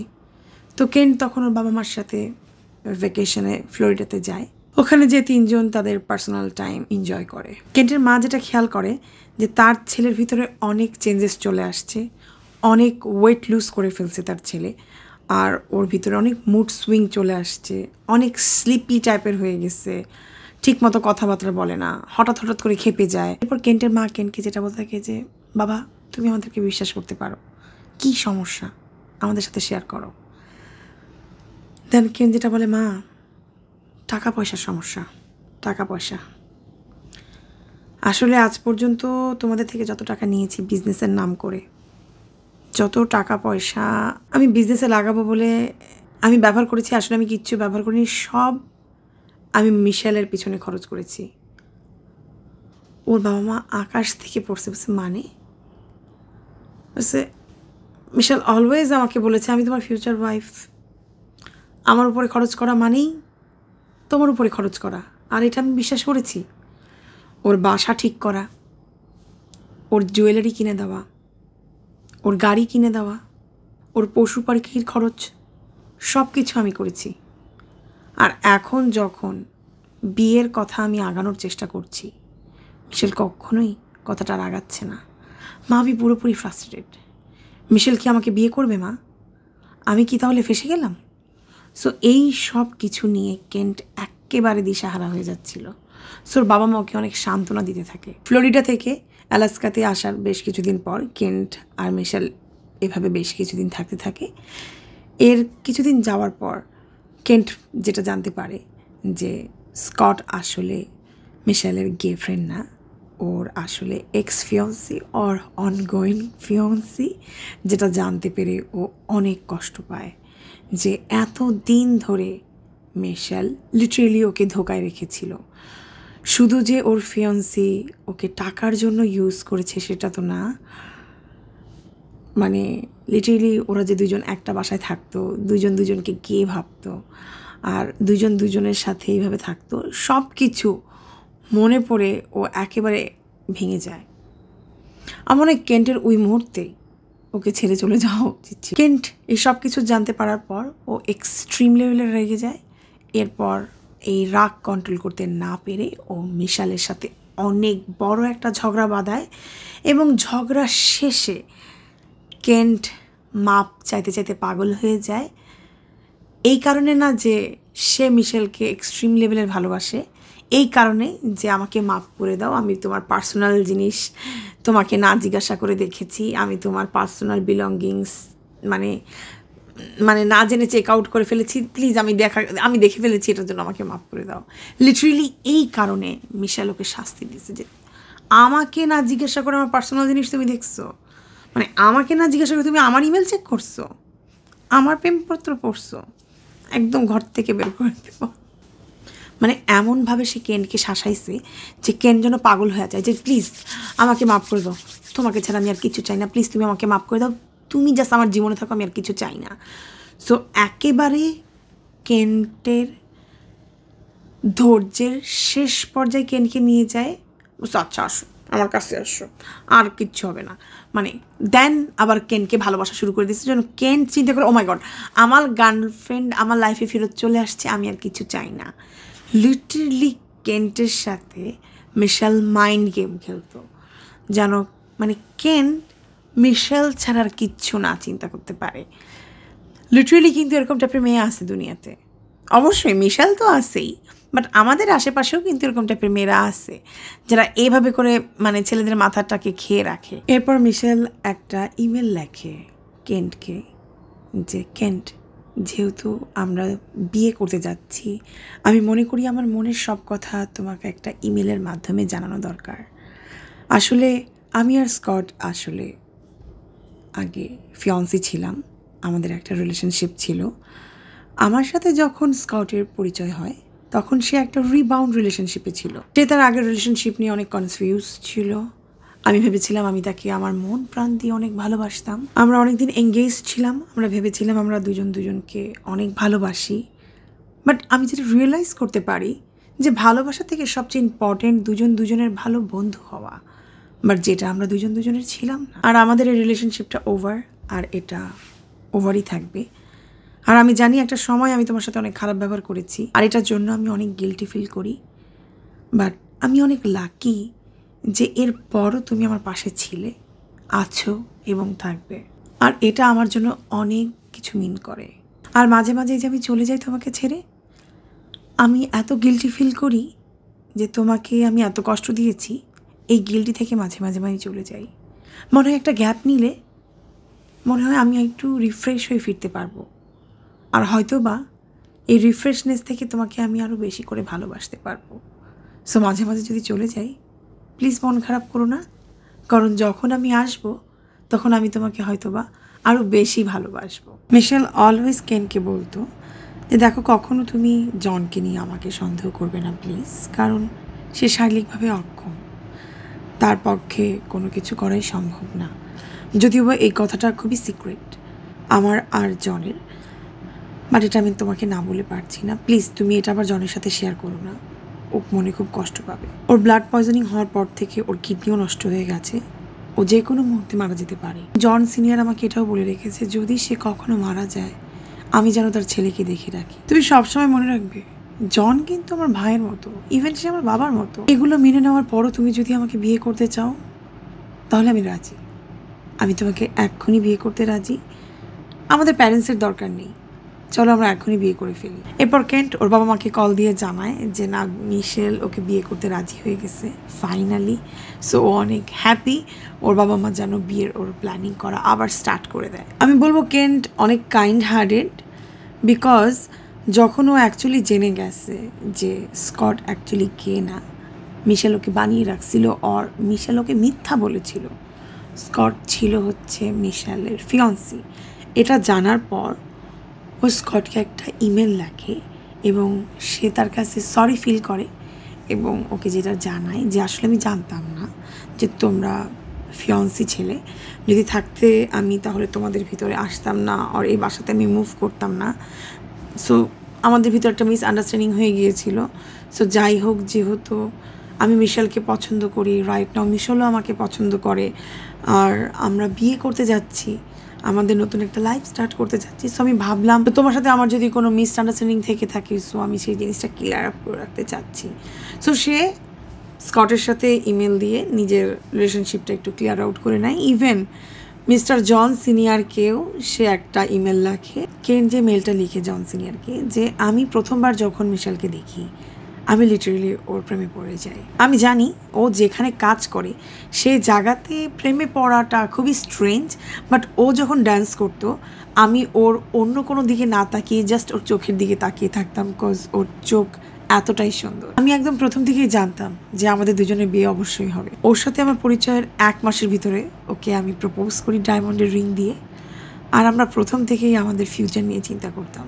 সো জন সিনিয়র এরকম একটা মিষ্টি রোম্যান্টিক ইমেলের একটা রিপ্লাই দেয় কেন্টকে, তুমি আসলে একটা সত্যিকারের বন্ধু, আমি তোমাকে অনেক অ্যাপ্রিসিয়েট করি যে তুমি আমার ছোট ছেলেকে অনেক ভালোবাসো, তাকে সব কাজ করতে হেল্প করো। আমি জানি ভবিষ্যতে তুমি আমার ছেলের রোল মডেল হবে। তুমি জানো ওর মা মরার পর থেকে ও অনেক কষ্টে আছে, আর এই কষ্টটা ও এখনও ভালো মতো হ্যান্ডেল করতে পারছে না। আর আমি জানি তুমি ওকে এখান থেকে বের হয়ে আসতে অনেক হেল্প আউট করবে। কেন শোনো, তুমি আর আমি ভাই ভাইয়ের মতো, তোমার আমার লাইফ একদম একই রকম। আমরা লাইফে কখনোই সেরকম এক্সট্রা কারিকুলার অ্যাক্টিভিটিস পাই নাই যেরকম আমরা জীবনে চেয়েছি। হ্যাঁ, আমি জানি না কেন তুমি সবসময় আমাকে নিয়ে চিন্তা করো। আমি একটা মোটা টাকলা মানুষ যার সোশ্যাল কোনো লাইফ নাই, বাট আদারওয়াইজ সব কিছু ওকে। মানে আমি জানি না এখানে জন সিনিয়র কেনকে কী বোঝানোর চেষ্টা করেছে। মানে মোরাল অফ দ্য স্টোরি হচ্ছে এই যে সব কিছু ঠিক আছে, উই আর ফ্রেন্ড। সো এই ঘটনার পর বেশ কিছুদিন ওরা তিনজন একসাথে ভালোই থাকতে থাকে, কীভাবে কে জানে। এরপর হঠাৎ একদিন কেনকে মিশেল বলে যে আমি আমার ফ্যামিলি মেম্বারদের সাথে একটু দেখা করতে যাচ্ছি। তো কেন বলে ওকে ফাইন, যাও দেখা করে আসো। বাট মিস্টার জন সিনিয়র ঠিকই জানতো সে চুপি চুপি স্কটের সাথে ভ্যাকেশনে গেছে। আর খুবই অদ্ভুত বিষয় হচ্ছে এই জন সিনিয়র কিন্তু কিছুদিন আগেই কেনকে ইমেল করেছিল যে তুমি আর আমি কিন্তু কখনোই লাইফে ভালো মতন এক্সট্রা কারিকুলার অ্যাক্টিভিটিস পাই নাই। এটা দিয়ে সে বোঝানোর চেষ্টা করেছে যে সে ফিজিক্যালি অক্ষম ছিল অনেক বছর ধরে, যেহেতু সে শারীরিকভাবে অনেক অসুস্থ। অন্যদিকে যেই স্কটের সাথে ভ্যাকেশনে গেছে মিশেল, কন্টিনিউয়াসলি জন সিনিয়র মিশেলকে ইমেল করেই যাচ্ছে যে তার এক্সট্রা কারিকুলার অ্যাক্টিভিটিস করতে মন চাচ্ছে, মিশেল কখন আসবে তার আর ভালো লাগতেছে না। সে চাইলেও মিশেলকে কল করতে পারছে না, কথা বলতে পারতেছে না, কারণ স্কট এটা পছন্দ করবে না তাই। আর এই ইমেলের রিপ্লাই মিশেল যেটা লেখে যে আমি আমার পেটদেরকে অনেক মিস করতেছি, আর স্কটকে আমি বলছি যে আমাকে ফার্স্ট ক্লাস যেন একটা টিকিট কিনে দেয় যেন ইমিডিয়েটলি আমি বাসায় ফিরতে পারি, বাট আমাকে স্কট ফার্স্ট ক্লাস টিকিট কিনে দেয় না। আর এটার রিপ্লাই জন সিনিয়র লিখছে আসলে তোমার এখানে আসার দরকার নাই, তুমি ক্যালিফোর্নিয়াতেই থেকে যাও, আলাস্কায় তোমার আর কে আছে, তুমি যেহেতু স্কটকেই ভালোবাসো তুমি ওখানেই থেকে যাও। স্কট অনেক লাকি ম্যান যে সে তোমার ভালোবাসা পায়। আই উইশ আমি স্কটের মতো অনেক লাকি হইতাম। নিশ্চয়ই স্কটের কাছে এমন কিছু একটা আছে যেটা আমার কাছে নাই। এই ইমেলগুলো সেন্ড করার কিছুক্ষণ পর জন সিনিয়র আবার কয়েকটা ইমেল সেন্ড করে মিশেলকে যে আমি তোমাকে যা থাকতে পারবো না, রাইট না আমাকে এক্সট্রা কারিকুলার অ্যাক্টিভিটিস করতে হবে, আমি তোমাকে প্রচণ্ড মিস করতেছি, আমি তোমাকে যারা পাগল হয়ে যাব। এবং এর পরবর্তী ইমেলে ও যেটা লেখে যে টিটি বাসায় আসছে আর ও কেমন জানি উইয়ার্ড অ্যাক্টিং করতেছে। টিটি মানে ও কেন্টের কথা বল, আমি তোমাকে কল করতে পারতেছি না, না জানি টিটি আমাদের কথা শুনে ফেলে, আর আমি ঠিকমতো তোমাকে ইমেলও করতে পারতেছি না, না জানি টিটি আমাদের ইমেল দেখে ফেলে। আমার কাছে মনে হয় মাঝে মাঝে তুমি জিনিসটা বুঝতেই চাও না যে টিটির এখানে থাকা তোমার আর আমার রিলেশনশিপে কতটা ইফেক্ট ফেলে। আমি তোমাকে বলে বোঝাতে পারবো না যে আমি কতটা ফ্রাস্ট্রেটেড হয়ে যাই যখন তুমি এখানে থাকো না আর আমাকে একা টিটির সাথে থাকতে হয়। এরপর জন সিনিয়র খুবই অদ্ভুত একটা ইমেল লেখে, মানে সবগুলো ইমেলই তো অদ্ভুত। মিশেলকে লেখে আমি অনেক হাই, আমি টের পাইতেছি না, টিটি আমার সাথে এক্সট্রা কারিকুলার অ্যাক্টিভিটিস করতে চেতেছি, মিশেল আমি কি করবো, ও আমাকে প্রপোজ করতেছে আর আমি কনফিউজড। এরপরে জন আবার ইমেল করতেছে মিশেলকে, মিশেল আমি তোমাকে চাই, আমি পাগল হয়ে যেতেছি তোমার জন্য, আমি তোমাকে ছাড়া বাঁচবো না, Dada extra curricular activities Dada. এরপর কেন্ট না পারতে মিশেলকে ইমেল করে, আচ্ছা মিস্টার জন সিনিয়র আমাকে অ্যাকচুয়ালি কীভাবে, উনি কেন আমাকে গেদের ওয়েবসাইটের ভিডিও পাঠাচ্ছে, উনি কেন আমাকে এগুলো দেখতে বলে? তুমি আমার ব্যাপারে অ্যাকচুয়ালি ওনাকে কী বলছো বলো তো? যেহেতু কিছুদিন আগেই কেন্ট জানতে পেরেছে স্কটের ব্যাপারে, এখন ও আস্তে আস্তে চিন্তা করতেছে তার মানে কি আমাকে যেগুলো বলেছে জন সিনিয়রের ব্যাপারে তাহলে কি এগুলোও মিথ্যা? এখন এই সন্দেহগুলো কেন্টের মনে আসতে থাকে। এরপর কেন্ট আরেকটা ইমেল করে মিশেলকে যে আমি তোমাকে অনেক মিস করতেছি, আমার মনে হয় না এইভাবে তোমাকে ছাড়া আর আমি একা থাকতে পারবো। আচ্ছা তুমি কি তোমার মায়ের সাথে কথা বলেছো আমাদের বিয়ে নিয়ে? উনি কি এর ভিতরে আসতে পারবে? এটার ব্যাক করে মিশেল যে হ্যাঁ আমার মাকে জানিয়েছি তো। আর অন্যদিকে মিশেল ওর মাকে যে সার্কাস্টিক ওয়েতে কেন্টের ব্যাপারে একটা ইমেল লেখে, এটা এখন আমি তোমাদের সাথে শেয়ার করতে যাচ্ছি। Just hold your breadth.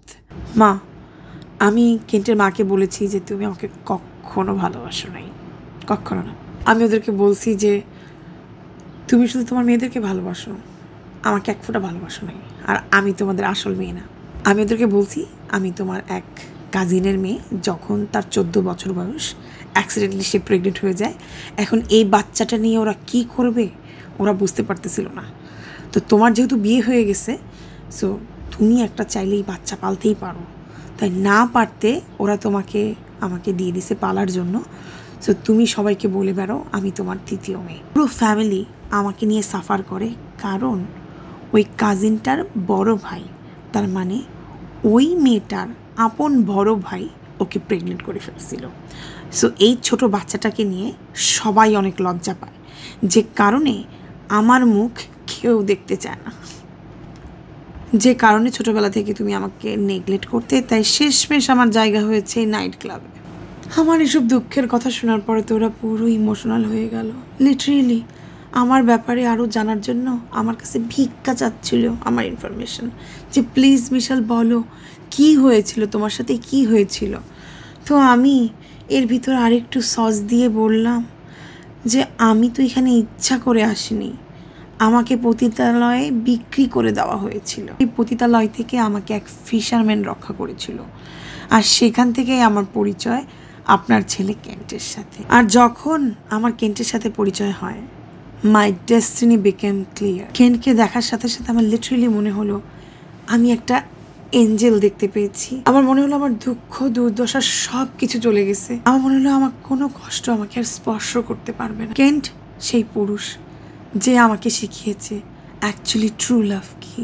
আমি শুধু এক নজর এই ম্যানের দিকে তাকিয়েছিলাম, আর আমি দেখেই বুঝতে পেরেছিলাম যে আমি এই পুরুষের বাচ্চার মা হতে চাই। আর আমি মন থেকে কেন্টের প্যারেন্টসকে থ্যাঙ্কস জানাতে চাই এত ভালো মনের সন্তানকে পৃথিবীতে আনার জন্য। এই ইমেলটা লিখে মিশেল নিচে লিখছে, হ্যাঁ হ্যাঁ হ্যাঁ হ্যাঁ হ্যাঁ আমি জাস্ট তোমার সাথে ফাইজলামি করতেছিলাম মা। মানে ও লিটারেলি ওর মার সাথে কেন্টকে নিয়ে ফাজলামি করতেছিল, কেন্টের ফ্যামিলিকে নিয়ে ফাজলামি করতেছিল।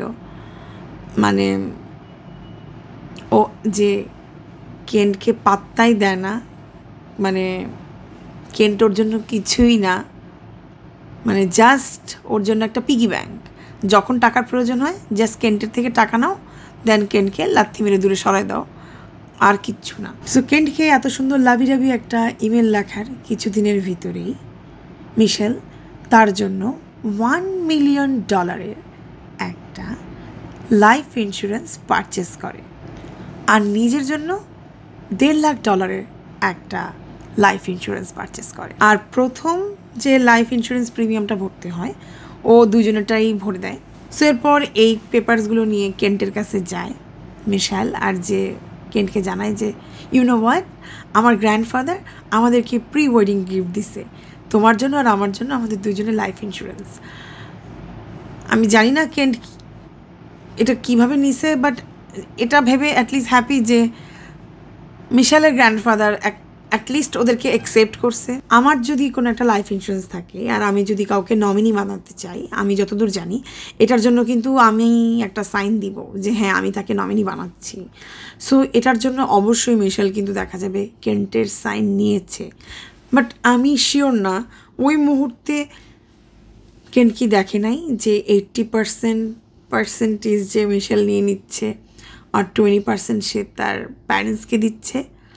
আর ওই মুহূর্তে কেন্ট প্রেমে এতটাই অন্ধ ছিল যে ওর কাছে এগুলো কোনো মাথা ব্যথা নাই। ওর তখন মনে হয়েছে অ্যাটলিস্ট মিশেল আমাকে বিয়ে করুক, পরেরটা পরে দেখা যাবে, হু নোজ। কথাবার্তা বলা স্টার্ট হয়ে যায়। তারপর থেকে কেন্ট যেটা ফিল করতে থাকে যে টাকা পয়সার লেনদেন ছাড়া কেনের সাথে মিশেলের আর কোনো কথাবার্তাই হয় না।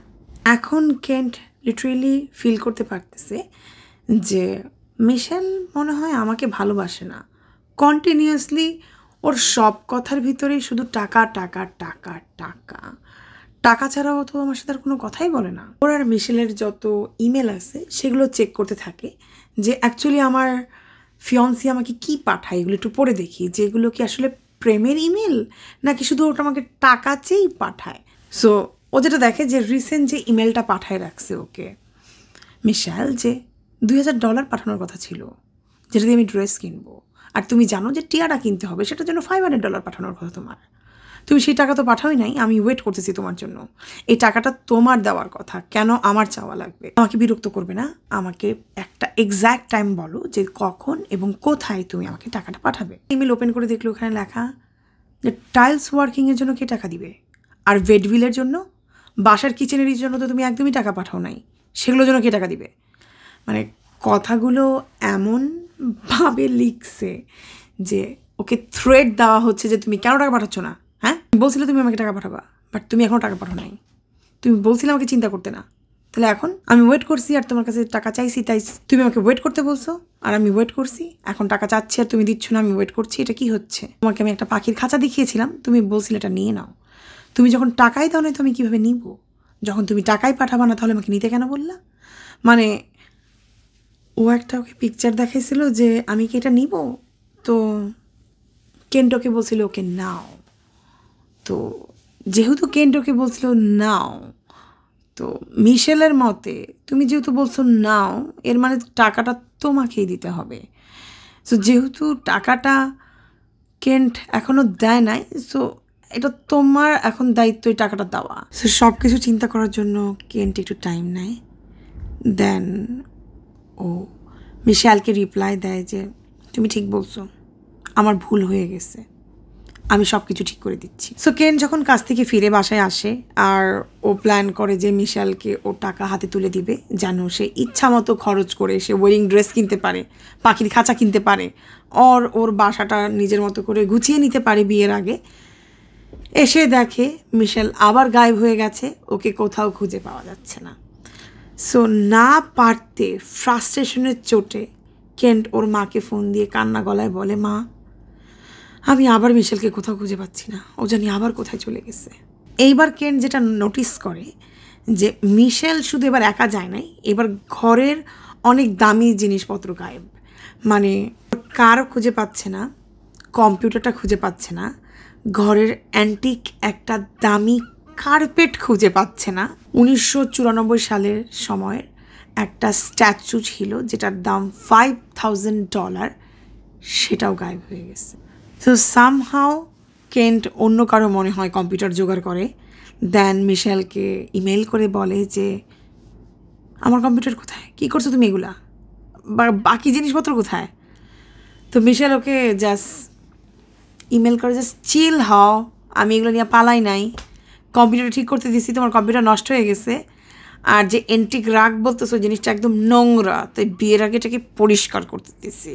তো কেন বলতে থাকে ফ্রিকিং কম্পিউটার কখনো নষ্টই হয় না, তো তুমি কি ঠিক করতে দিচ্ছ? আর এই ঝগড়ার মাঝখানে হঠাৎ করে মিশেল বলে ওঠে, তোমার জন্য যে আমার দাদা লাইফ ইন্স্যুরেন্স বানাইছিল, তোমার এটা মনে আছে? ওইটার প্রিমিয়াম কিন্তু ভরা হয় নাই। কেন্ট যাও ওইটার প্রিমিয়াম ভরে আসো, যাও রাইট নাও, তুমি ওটার প্রিমিয়াম দিবা। কিছু তো একটা জিনিস হবে যেইটা কেন্টের ভালো লাগে নাই। তো মেবি কেন্ট এই সময় রিথিঙ্ক করছে ওর এই লাইফ ইন্স্যুরেন্সের বিষয়টা নিয়ে। সো এই বিষয়টা কেন্টের একদমই ভালো লাগতেছিল না, মনের ভিতরে খুবই অস্থিরতা কাজ করতেছিল। সো সে তার বাবার সাথে ফোনে শেয়ার করে। তোর বাবা বলে, আমি এক্ষুনি চলে আসতেছি বাইয়ার, তোমার সাথে আমি সরাসরি এই বিষয়ে কথা বলব। এরপর কেন্ট তার বাবার সাথে একটি হোটেলে দেখা করে এবং একটি এনভেলপ তার বাবাকে দেয়। তো কেন্টের বাবা ওকে বলে, এর ভিতরে কী আছে? বলে যে আমার লাইফ ইন্স্যুরেন্সের কাগজপত্র, আর তোমরা হচ্ছে এটা নমিনি। সিন্স ওয়েন তুমি তোমার জন্য লাইফ ইন্স্যুরেন্স বানিয়েছো?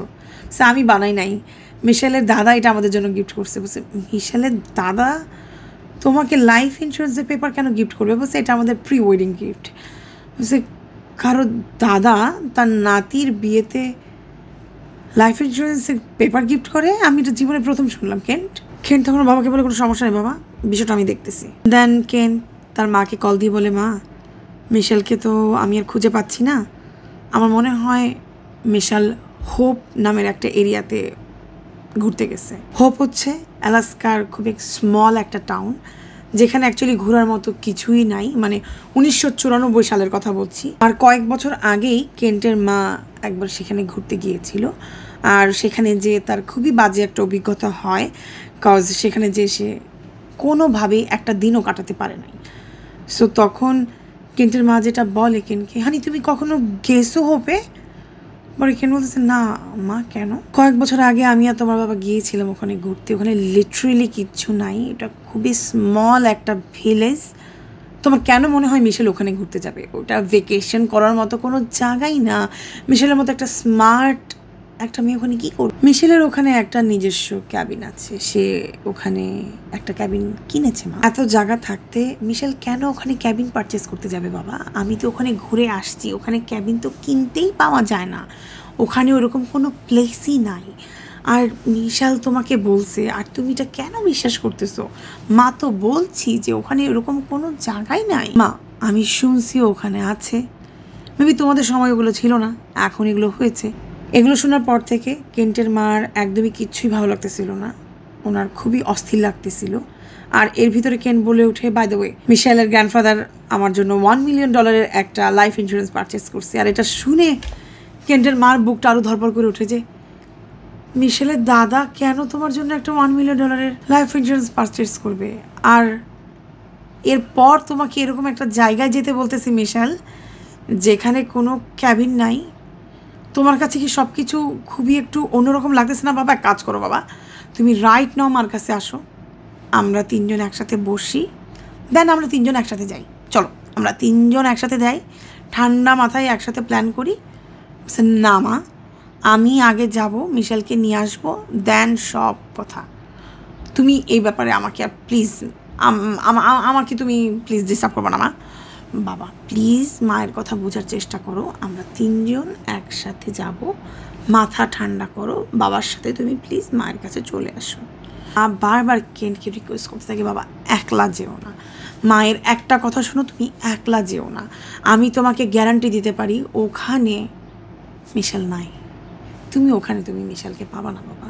এই ঘটনাগুলো ঘটার আগে মিশেল আর মিস্টার জন সিনিয়রের কিছু ইমেল কনভারসেশন তোমাদের সাথে একটু শেয়ার করতে চাই। সেগুলো খুবই উইয়ার্ড, যেটা তোমাদের সাথে শেয়ার না করলে না আমি মনে করি। মিশেল জন সিনিয়রকে ইমেল করতেছে যে টিটি আজকাল খুব ফালতু বিহেভ করতেছে আমার সাথে, মানে ওর স্পর্ধা কত, আমাকে কোশ্চেন করে যে কম্পিউটার কোথায়, এমন একটা ভাব করতেছে যে আমি আনপ্লাগ করতে যা মনে হয় ওর কম্পিউটারটাকে ড্যামেজ করে ফেলছি। জন এই ইমেলের উত্তরে লিখছে, ও একটা স্টুপিড, ও তোমার মতো ভালো মেয়েকে ডিজার্ভই করে না, ও তোমার কদর বোঝে না। পরবর্তী ইমেলে জন ওকে যেটা লেখে, মিশেল তুমি ভেবো না আমি অন্য কাউকে পেয়ে গেছি, আর অন্য কাউকে পেলে আমি তোমাকে ছেড়ে চলে যাব, অলওয়েজ আমি তোমাকে ভালোবাসি এবং তোমাকে ভালোবাসবো, আমি কিন্তু লিটারালি তোমাকে ওয়ার্শিপ করি। সিনিয়রকে যে তুমি সবসময় সবাইকে বলো যে আমি তোমার জন্য কতটা স্পেশাল, বাট তুমি জানো না তুমি আমার জন্য কতটা স্পেশাল। তুমি আমার লাইফে আসার পর থেকে আমার লাইফটা একদম চেঞ্জ হয়ে গেছে, লিটারালি আমি কখনো তোমাকে বলে বোঝাতে পারবো না তুমি আমার লাইফটাকে কত চেঞ্জ করে দিছো। প্লিজ তুমি আমার পাশে থাকবে সবসময়, জন সিনিয়র। অ্যাকচুয়ালি বিষয়টা যেটা হয়েছে, মিশেল অলরেডি বুঝে গিয়েছিল যে কেন্ট ওর হাতের থেকে ফসকে যাচ্ছে। সো আরেকটা যে পিগি ব্যাংক আছে ওর, সেটা তোর হাতে রাখতে হবে, তাই না? সো তাই ওর সাথে ইমেলের মাধ্যমে মিষ্টি মিষ্টি কথা বলে ওকে পটায় পটায় রাখার চেষ্টা করত। এরপর কিছু অদ্ভুত ইমেল জন সিনিয়র মিশেলকে পাঠায় যে প্লিজ সবসময় হ্যাপি থাকবা, কখনো কাউকে কোনো রকমের এক্সকিউজ দিবা না তোমাকে আনহ্যাপি হওয়ার জন্য। তুমি আমাকে সবসময় রিকোয়েস্ট করে গেছো তোমার হ্যাপি বানানোর জন্য, সো ঠিক আছে, তোমার জন্য এতটুকু তো আমি করতেই পারি, সো আমি তোমার জন্য করব। এখন সে কি করবে মিশেলকে হ্যাপি বানানোর জন্য এখন পর্যন্ত সেটা আমরা জানি না। এবং ও আরেকটা ইমেলে এটাও লেখে যে মিশেল তুমি একদমই ফাইন থাকবা, কোনো চিন্তা করো না, আমাকে জাস্ট কয়েকটা সপ্তাহ দাও, আমি সব কিছু ঠিক করে দিচ্ছি। এখন থেকে সব কিছুর ডিসিশন আমি না, তুমি নিবে। এই ইমেলগুলো আদান প্রদান করার ভিতরে কয়েকদিন পার হয়ে যায়। এর ভিতরে কিছু তো একটা হয় জন সিনিয়র এবং মিশেলের ভিতরে, যেটা আমরা কেউ জানি না। বাট এরপর আবার জন সিনিয়র মিশেলকে ইমেল দেয়, বাট সেটা পরে যেটা আমরা বুঝতে পারি যে জন সিনিয়র অনেক স্যাটিসফাইড যে সে রাইট নাও মিশেলের জন্য যে কোনো কিছু করতে পারে, যে কোনো। কাল রাতে তুমি আমার জন্য অনেক স্পেশাল ছিলে মিশেল, আমি জানি তুমি এটা করতে চাও না, বাট তুমি এটা আমার জন্য করেছিলে। আমি এই রাতটা মনে রাখবো আমার মৃত্যুর আগ পর্যন্ত, আমি কোনোদিন ভুলবো না, আমি সারা জীবন এই রাতটা মনে রাখবো। আমি খুব হ্যাপি ফিল করতেছি আর আমি এই হ্যাপিনেসটা সারা জীবন মনে রাখার চেষ্টা করব। আর এখন আমি জানি ভালোবাসার মানুষের সাথে নাইট স্পেন্ড করতে কেমন লাগে। তার মানে বুঝতেই পারছো মেবি তাদের ভিতরে এক্সট্রা কারিকুলার অ্যাক্টিভিটিস হয়ে গেছে অবশেষে। এখন আমার কথা হচ্ছে ও যদি সত্যিই অসুস্থ হয়ে থাকে তাহলে এক্সট্রা কারিকুলার অ্যাক্টিভিটিস হলো কীভাবে? Any DIY ways. এরপর জন সিনিয়র আরেকটা ইমেল লেখে কয়দিন পর যে আমি আর বেশি দিন অপেক্ষা করবো না, আমি খুব দ্রুত এটা শেষ করে দিচ্ছি, promise. I am the one যে রিস্ক নিবে এবং এটাকে শেষ করে ছাড়বে। তুমি খুব ভালো মতো করে জানো মিশেল আমি কিসের কথা বলতেছি। জন সিনিয়র তুমি কি জানো সিশেল নামের খুব সুন্দর একটা আইল্যান্ড আছে যেখানে মাত্র $10 মিলিয়ন দিয়ে তুমি সিটিজেনশিপ পারচেস করতে পারবে, যেখানে যত বড় ক্রাইম করেই তুমি যাও না কেন তাদের কোনো কিছুই আসবে যাবে না। তো জন সিনিয়র বলতে থাকে যে মানে আমি ঠিক বুঝলাম না, আমেরিকার তুমি যত বড়ই ক্রিমিনাল হও না কেন তুমি যদি সেখানে যেয়ে তাদের সিটিজেনশিপ পারচেস করে ফেলো তারা কখনোই তোমাকে আর আমেরিকাতে আর ব্যাক করাবে না। তুমি কি চিন্তা করেছো তুমি কোথায় যাবে? সো এখন আমরা কারেন্ট সিচুয়েশনে চলে আসি। যেদিন লাস্ট কেন্ট তার মায়ের সাথে ফোন আলাপ করে ওই দিনই সর্বশেষ সবাই কেন্টকে জীবিত অবস্থায় দেখেছিল। কেন্টকে মৃত অবস্থায় পাওয়া যায় খুবই আইসোলেটেড একটি এরিয়াতে, যেটা হচ্ছে হোপ নামের একটি ভিলেজ, যেটা আলাস্কা থেকে প্রায় 90 কিলোমিটার দূরে। গ্রামের একজন ইলেকট্রিশিয়ান জাস্ট আশেপাশে কাজ করতেছিল, উনি কেন্টের লাশ খুঁজে পান। সে ইলেকট্রিশিয়ান প্রথমে দূর থেকে কেন্টের রেড জ্যাকেটটা দেখে, তো কেউ মনে হয় তার জ্যাকেটটা খুলে রেখে চলে গেছে, তো সে জ্যাকেটটা উঠায় আনতে গেছিল। তো জ্যাকেটটা আনতে যে দেখে যে ফুল বডি পড়ে আসছে, তো উনি অ্যাকচুয়ালি পুলিশকে খবর দেয়। কেন্টের লাশটা এমনভাবে ছিল যে ধরো আমি এরকম করে ঘুরে দাঁড়ানোর চেষ্টা করে উপুত হয়ে পড়ে গেছি, মানে পাটা এরকম ক্রচ হয়ে উপুত হয়ে পড়ে গেছি, এরকম করে মাটিতে পড়া। লাশটা একটু অদ্ভুতভাবে পড়েছিল, মানে কেউ ধরো ঘুরে দাঁড়ানোর চেষ্টা করতেছিল ওই অবস্থায় পড়ে গেছে।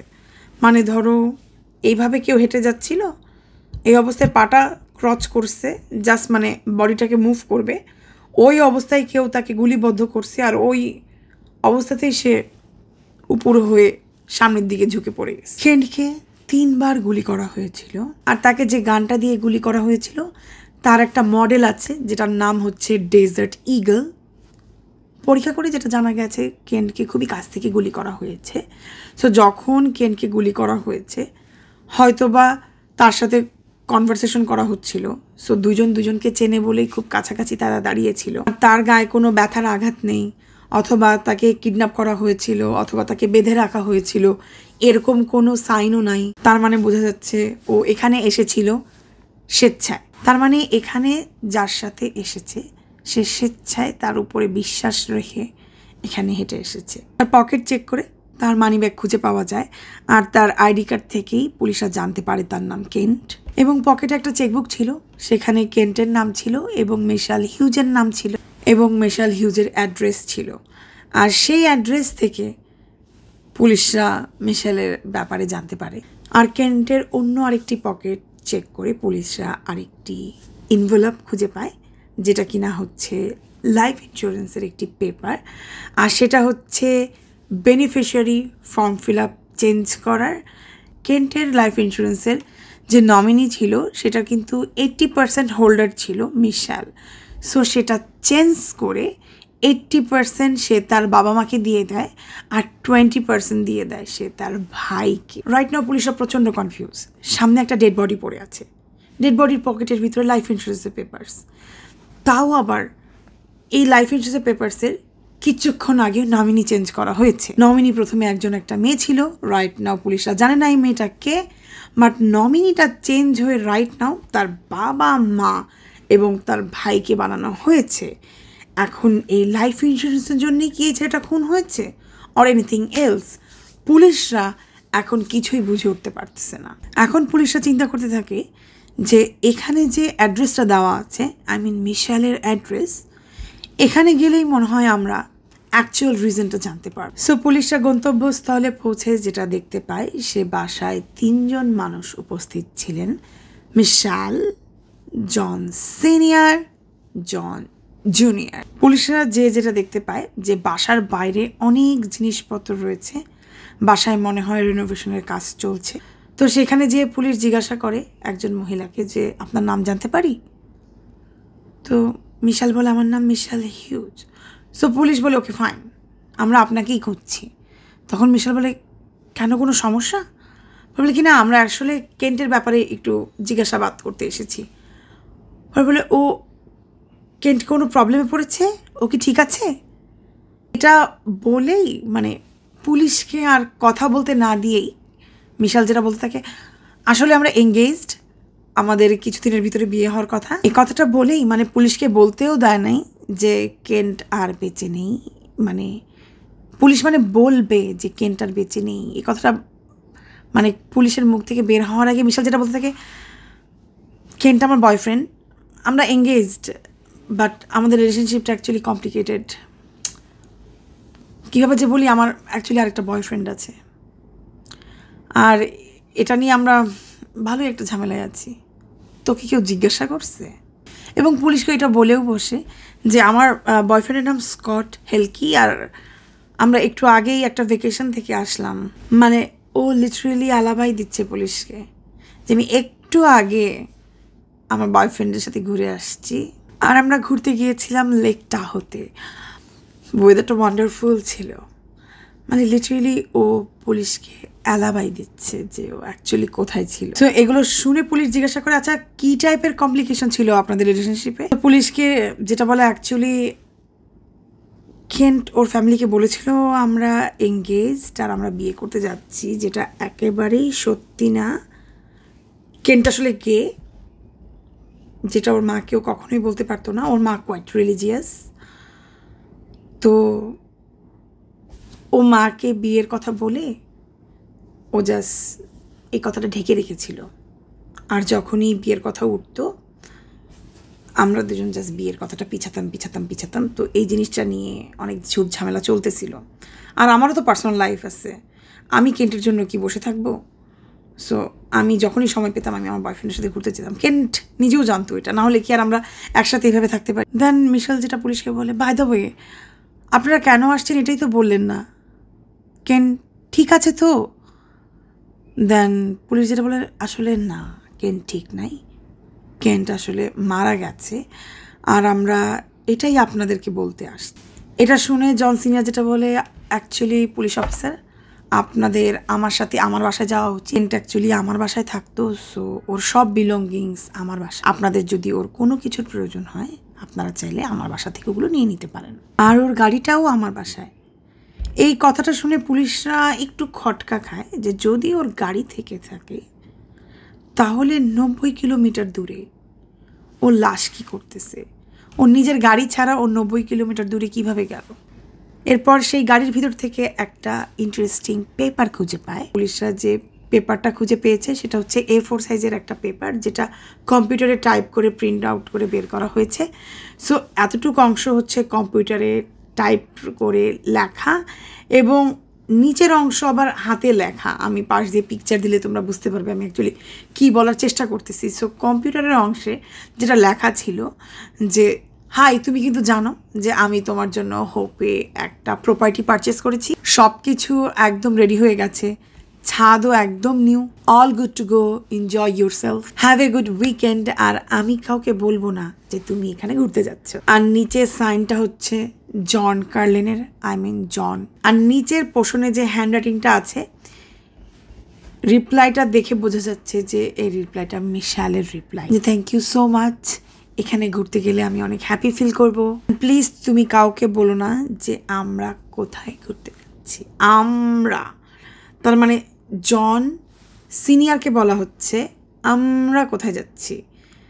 কেন্ট জানে না যে আমরা কোথায় যাচ্ছি, তার মানে মিশেলের সাথে অন্য কেউ আছে। তার মানে আর কে? মিশেল আর স্কট।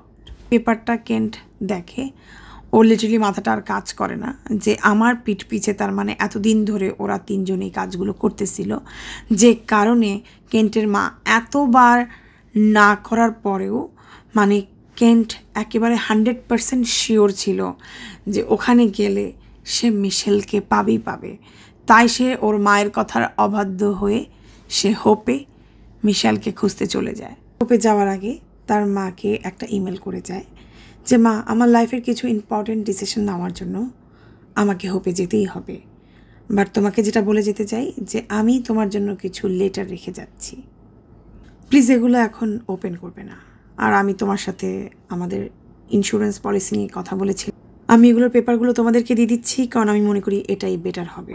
এখনকার যুগে মানুষ খুন হওয়া খুবই নর্মাল বিষয়, তা আমি ভাবলাম আমার ইন্স্যুরেন্সের পেপারগুলো তোমাদেরকে আগে ভাগে দিয়ে রাখা উচিত, তাই তোমাকে দিয়ে রাখলাম। বাট তুমি দুশ্চিন্তা করো না, আবার নার্ভাস হয়ে বারবার আমাকে ফোন নিয়ে কল দিয়ে যোগাযোগ করার চেষ্টা করো না। তোমার কাছে যদি কোনো কিছু খুবই ফিশি মনে হয় আর খুবই সন্দেহভাজন মনে হয়, দেন তোমাকে যে আমি একটা লেটার পাঠাইছি, পরে তুমি এটা ওপেন করো। আমাকে নিয়ে বেশি চিন্তা করার দরকার নেই, আমি ঠিক আছি। আমি জাস্ট আমার মাইন্ডটা ক্লিয়ার করতে চাই। তুমি যতক্ষণে আমার এই ইমেলটা পড়বে ততক্ষণে আমি তোমাকে একটা কল দিয়ে সব কিছু অলরেডি এক্সপ্লেন করে ফেলেছি। আর তার ছেলে এখন পর্যন্ত আর তাকে কল। তো ইমেলটা পাওয়ার পর ওর মা বাবা ওর জন্য অনেক অপেক্ষা করতে থাকে। কয়েকবার রাত্রেবেলা ওকে কল দিয়েছে, বাট ওকে পায়নি। বাট ওর চিঠিটা খোলে না, ওকে সম্মান করে, যেহেতু ছেলেটা বলেছে যে চিঠিটা পরে খুলতে, তাই ওর বাবা মা ওয়েট করতে থাকে। পরের দিন সকালবেলা পুলিশের থেকে কেন্টের বাবা মা জানতে পারে যে হোপের একজন ইলেকট্রিশিয়ান কেন্টের লাশ একটা জঙ্গলে খুঁজে পেয়েছে। এরপর কেন্টের বাবা মা কান্নায় ভেঙে পড়ে, আর না পারতে সেই চিঠিটা যেটা তার ছেলে রেখে গিয়েছে সেটা ওপেন করে। আর সেটা ওপেন করার পর দেখে যে কেন্টের ব্যাংকের সকল ইনফরমেশন এবং কেন্ট মৃত্যুর আগে যা যা করে যেতে চেয়েছিল সব কিছু কেন্ট এখানে লিখে গিয়ে। লেটারটার প্রথম কথা যেটা ছিল যে যদি তোমরা এই লেটারটা পড়ে থাকো তাহলে আমি অলরেডি অ্যাজিউম করছি যে তার মানে আমি আর পৃথিবীতে নেই। পলিসির পুরো টাকা তোমরা তুলে ফেলো, যত আমার লোন আছে তোমরা সেগুলো শোধ করো, আর বাকি যে টাকাটা থাকবে সেগুলো দিয়ে তোমরা ভেকেশনে যাও। বেশি দিন না, 2 সপ্তাহ ভেকেশনে যাবে। আর সবসময় চিন্তা করবে যে আমি তোমাদের পাশে আছি, ইচ্ছা মতো দুজন আনন্দ করবে। আর অলওয়েজ মনে রাখবে, টেক মিশেল ডাউন। মিশেল, জন আর স্কট, এই 3 জনের মধ্যে যে কোনো একজন আমার খুনের জন্য দায়ী। সব সময়টা মাথায় রাখবে মা মেক শিওর করবে মিশেল যেন অনেক অনেক অনেক দিনের জন্য জেলে যায়। কিন্তু আমি চাই অবশ্যই তুমি জেলে ওকে ভিজিট করবা এবং যে তুমি ওকে জানাবা যে আমি ওকে কতটা ভালোবাসতাম, ওকে জানাবা যে তুমি ওকে কতটা ভালোবাসতা, আমার ফ্যামিলি ওকে কতটা ভালোবাসতো। পুলিশ যখন জন সিনিয়রকে জিজ্ঞাসাবাদের জন্য ডাকে, জন সিনিয়র যেটা বলে যে কেন্ট প্রথম থেকেই খুবই ডিলিউশনাল ম্যান ছিল, কখনোই মিশেল কিন্তু তাকে বলে নাই সে তাকে পছন্দ করে। কেন্ট নিজে থেকেই সবসময় বলতো যে আমাকে মিশেল পছন্দ করে, আমি তাকে পছন্দ করি, আমি তাকে বিয়ে করতে চাই, আমি তাকে ভালোবাসি, সব কিছুই সে একা একাই করতো। এরপর পুলিশ যখন জন সিনিয়রকে কেন্টের লাইফ ইন্স্যুরেন্সের ব্যাপারে জিজ্ঞাসা করেছে, সে তখন বলেছে যে মিশেল ওর জন্য লাইফ ইন্স্যুরেন্সটা বানায় নাই, কেন্ট নিজে থেকে এটা বানাইছে জাস্ট মিশেলের মন পাওয়ার জন্য। ওকে বলছে দেখো আমি তোমাকে কত ভালোবাসি যে আমি আমার জন্য $1 মিলিয়ন লাইফ ইন্স্যুরেন্স বানিয়েছি, ইন কেস আমি মরে যাই এই $1 মিলিয়ন তোমার। চিন্তা করেন ছেলে কত পাগল মেয়ের জন্য লাইফ ইন্স্যুরেন্স বানায় ওর পিছে ঘুরতেছে। জন এটাও বলে যে মিশেল তোকে পাত্তাই দিত না, মিশেল তো পেপারটা দেখতেই চায় নাই। সো কেন্ট এই পেপারটা গাড়িতে নিয়ে নিয়ে ঘুরতো যেন মিশেলের চোখে পড়ে। জন সিনিয়রের বাসা সার্চ করেছিল, সেখান থেকে কোনো অস্ত্র তারা উদ্ধার করতে পারেনি, বাট একটা গানের বক্স তারা ঠিকই উদ্ধার করেছিল। যেই মডেলের গানের তারা বক্স ওদের বাসা থেকে উদ্ধার করেছিল সেই মডেল দিয়েই কিন্তু কেন্টকে গুলি করা হয়েছিল। এরপর পুলিশ জিজ্ঞাসা করে জন সিনিয়রকে যে আপনার কাছে যে বন্দুকের বক্সটা আছে এই বন্দুকটা কোথায়? তখন জন সিনিয়র যেটা বলে, ও আচ্ছা, নিউ জার্সিতে আমি যখন থাকতাম তখন আমার কাছে বন্দুকটা ছিল, আমি আলাস্কাতে আসার আগে ওটা বিক্রি করে দিচ্ছি। তো বলছে তাহলে আপনার কাছে এই বক্সটা কেন আছে? বলছে ও বাসা মুভিং করার সময় মনে হয় এটার ভিতরে কোনো স্টাফ আমি ভরে এটাকে নিয়ে চলে আসছিলাম, আমার ঠিক রাইট নাও মনে পড়ছে না যে এই বক্সটা আমার কাছে কীভাবে আসে। সো যেহেতু পুলিশের কাছে কোনো প্রুফ নাই তাই জন সিনিয়রকে তারা গ্রেপ্তার করতে পারে না। সো পুলিশরা যে থিওরিটা বানায় যে মেবি মিশেল এই মার্ডার প্ল্যানটা করেছে, বাট মিশেল নিজে কেন্টকে খুন করেনি। সো প্রথমেই তোমাদের সাথে শেয়ার করলাম যে কেন্টের গাড়ি থেকে একটা পেপার পাওয়া যায়, যে পেপারটাতে লেখা ছিল যে জন একটা কাগজের ভিতরে লিখেছে যে তোমার বাসাটা রেডি হয়ে গেছে, হোপে যাও এনজয় করো, আমি কাউকে বলবো না। কাগজের উপরে কলম দিয়ে লিখছে থ্যাংক ইউ সো মাচ, আমি কাউকে বলবো না। প্রথম কথা হচ্ছে বিষয়টা যদি এত গোপন হয় তোমরা কাগজে এটা লেখালেখি বা করতেছো কেন? এটা ইমেলের যুগ, তোমরা তো চাইলে এটা ইমেলেও লিখতে পারতা, আর এটা তোমরা মুখোমুখি বলতেই পারতা, যেহেতু তোমরা একই বাসায় একই বেডে ঘুমাও। আর দ্বিতীয়ত হোপে ওদের অ্যাকচুয়ালি কোনো প্রপার্টিজই নাই। তৃতীয়ত এই কাগজটা কেন্টের হাতে কিভাবে গেল? পুলিশ যেটা ভাবে যে ওরা যেভাবে প্ল্যানটাকে সাজিয়েছে যে কেন্টের নামে প্রথমে $1 মিলিয়ন একটি লাইফ ইন্স্যুরেন্স করা হবে, পরবর্তীতে যেটা করা হয় এরপর ওকে বুঝতে দেওয়া হবে যে মেবি ওর পিছে মিশেল আর স্কট আবার প্রেম শুরু করেছে এবং হোপ নামের একটি জায়গাতে তারা একটি বাড়ি কিনেছে আর সেখানে যেয়ে তারা চুপি চুপি প্রেম করছে, আর এই বিষয়টা জন সিনিয়র জানে। সো ওরা এই কনভারসেশনটা একটা কাগজে লেখালেখি করছে আর বলছে হ্যাঁ হ্যাঁ তুমি যাও, আমি কাউকে জানাবো না। আর এই কাগজটা ঠিকই টেবিলের উপর রেখে গেছে যেন কাগজটা অনায়াসে কেন্টের চোখে পড়ে এবং কেন্ট ওদেরকে হাতে না হাতে ধরার জন্য সেই জায়গাতে চলে যায়। তো এতে যেটা হলো, এরকম একটা নির্জন জায়গাতে কেন্টকে কিন্তু ধরে বেঁধে নিয়ে যাওয়া লাগলো না, ও স্বেচ্ছায় একটা জায়গাতে চলে গেল। অন্যদিকে মিশেল যেটা করলো, ওর বয়ফ্রেন্ডকে নিয়ে অ্যাকচুয়ালি অন্য একটা জায়গায় ভেকেশনে গেল অ্যালাবাই রাখার জন্য, মানে মানুষকে সাক্ষী দেওয়ার জন্য যে অ্যাকচুয়ালি আমার বয়ফ্রেন্ডের সাথে অমুক জায়গায় আমি ঘুরতে গিয়েছিলাম। তার মানে কেন্ট যদি আসলেই হোপ নামের একটা এরিয়াতে যেয়ে মারা যায় তাহলে এখানে আমার কোনো হাত নাই। সো ওখানে যখন অন্যদিকে কেন্ট যখন 90 কিলোমিটার জার্নি করে হোপ নামের ভিলেজে যেয়ে পৌঁছায়, সে আসলে যেই দেখে ওখানে না মিশেল আছে না মিশেলের বাড়ি আছে, ওখানে নির্জন জঙ্গল ছাড়া আর কিছুই নাই। এখন কে ওখানে ওর জন্য অপেক্ষা করছিল সেটা জানা যায় না, বাট মেবি ওখানে ওর জন্য অপেক্ষা করছিল মিস্টার জন সিনিয়র। মিশেল আর জন সিনিয়রের ইমেলের কথোপকথন থেকে যেটা আমরা বুঝতে পারি, সেখান থেকে আমাদের মনে হয় যে হয়তো বা কেন্টকে নিজের হাতে জন সিনিয়রই খুন করেছে। সো যদি আমরা ভেবে নিই যে সেখানে জন সিনিয়রই ছিল, তাহলে বিষয়টা এমন হবে, সো জন সিনিয়রই বন্দুক নিয়ে ওখানে দাঁড়ানো ছিল। তো জন সিনিয়রকে দেখে কেন্ট একদমই ভয় পায় নাই। সো তাকে দেখে অবাক হয়ে হয়তো বা কাছে যেয়ে কথা বলার চেষ্টা করে। ওই মুহূর্তে জন সিনিয়র কেন্টকে তিনটি গুলি করে ইমিডিয়েটলি খুন করে। এরপর কেন্টের গাড়ি চালিয়ে সে বাসায় চলে আসে, যে কারণে কেন্টের মৃতদেহর পাশে তার কোনো ভেহিকেলস ছিল না। তো যেহেতু কোনো প্রমাণ নেই, তাই কেসটা অনেক কোল্ড হয়ে যায়। এরপরে মিশেল লুইজিয়ানাতে মুভ করে, জন সিনিয়র নিউ জার্সিতে মুভ করে। বাট এতদিন ধরে কেন্টের কম্পিউটারটা মিশেলের বোনের কাছে ছিল। তো মিশেলের বোন কেন্টের কম্পিউটার দিয়ে কি করবে বুঝতে পারছিল না, ওর কাছে জিনিসটা খুবই উইয়ার্ড লাগছিল। তো উনি কেন্টের কম্পিউটারটা পুলিশের কাছে দিয়ে দেয়। প্রমাণের অভাবেই কেসটা কোল্ড হয়ে যায়। এরপর কেসটা নিয়ে আর কেউ কথাবার্তা বলে না।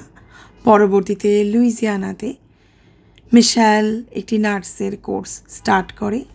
সেখানে যে একটা মেডিকেল স্টুডেন্টের সাথে সে ডেটিং স্টার্ট করে এবং তার লাইফটাকে সে একদমই চেঞ্জ করে ফেলে। কলিন মিশেলকে অনেক পছন্দ করত, কারণ ওর মতো এত কাইন্ড হার্টেড মেয়ে ও কখনো দেখেনি। মানে যেই মেয়ে নিজের থেকে একটা ছেলেকে এত পছন্দ করে যে নিজের টাকা দিয়ে একটা ছেলেকে পড়াশোনা করতে হেল্প করে, এ কোন মিশেল? মানে যে কিনা নিজের জমানো টাকা দিয়ে তার বয়ফ্রেন্ডকে হেল্প করে মেডিকেলের পড়াশোনা করতে। তো একদিকে মিশেলের বয়ফ্রেন্ড ডাক্তারি পড়াশোনা করে, অন্যদিকে মিশেল ওয়েট্রেসের চাকরি করে তাকে হেল্প আউট করে পড়াশোনা করার জন্য। পরবর্তীতে তারা বিয়ে করে ফেলে এবং তাদের বিয়ের পরে ফাইনালি মিশেলের হাজব্যান্ড একজন ডক্টর হয়। সো কলিন যেহেতু একজন ডাক্তার, সো তার কাজের সুবাদে কিছুদিনের জন্য তাকে ইরাকে যেতে হয়েছিল। সো বেশ কিছুদিন সে ইরাকে ছিল, এরপর সে ইরাক থেকে ব্যাক করে। এরপর থেকে কলিন যেটা রিয়েলাইজ করে, তার ওয়াইফ খুবই উইয়ার্ড অ্যাক্টিং করা শুরু করেছে, তাদের রিলেশনশিপ খুব একটা ভালো না। এরপর কলিন চিন্তা করে আমাদের ম্যারেজ কাউন্সিলিংয়ে যাওয়া উচিত, আমাদের এত সুন্দর সংসার, আমাদের একটা মেয়ে আছে, এভাবে আমাদের সংসার ভেঙে যেতে পারে না। তো ম্যারেজ কাউন্সিলিংয়ে যাওয়ার পর কলিন যেটা জানতে পারে, তার ওয়াইফ একটা অ্যাফেয়ারে জড়িয়ে গেছে। আর এই অ্যাফেয়ার আর কারোর সাথে না, সে স্কটের সাথে আবার যোগাযোগ করা শুরু করে দিয়েছে।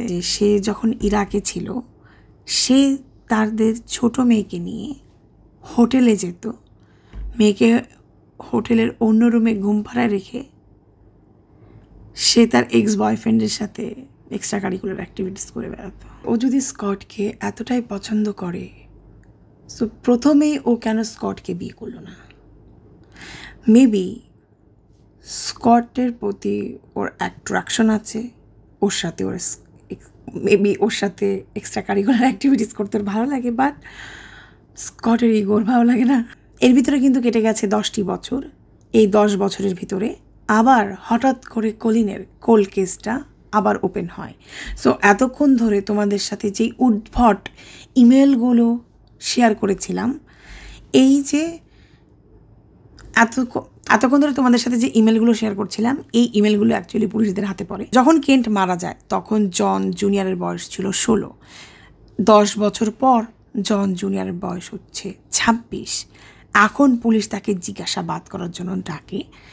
এখন সে যেটা জানায় যে তখন সে ছোট ছিল, সে বুঝতে পারে নাই যে সে কি বলবে, বাট এখন যখন সে বড় হয়েছে সে মনে করে যে তার বলা উচিত। সে যেটা বলে, আমার বাবা আমাকে অনেক ভালোবাসে, আর আমাকে মিশেল ছোটোবেলা থেকে মায়ের আদর দিয়ে বড় করেছে। আমি তাদের বিরুদ্ধে কথা বলতে চাই না, বাট আমার যতদূর মনে পড়ে আমার বাবা অ্যাকচুয়ালি ওই সময় একটা গান কিনছিল, আর যে গানটা কেন্টকে যে গুলি করতে ইউজ করা হয়েছিল সেই গানটার সাথে ম্যাচ করে।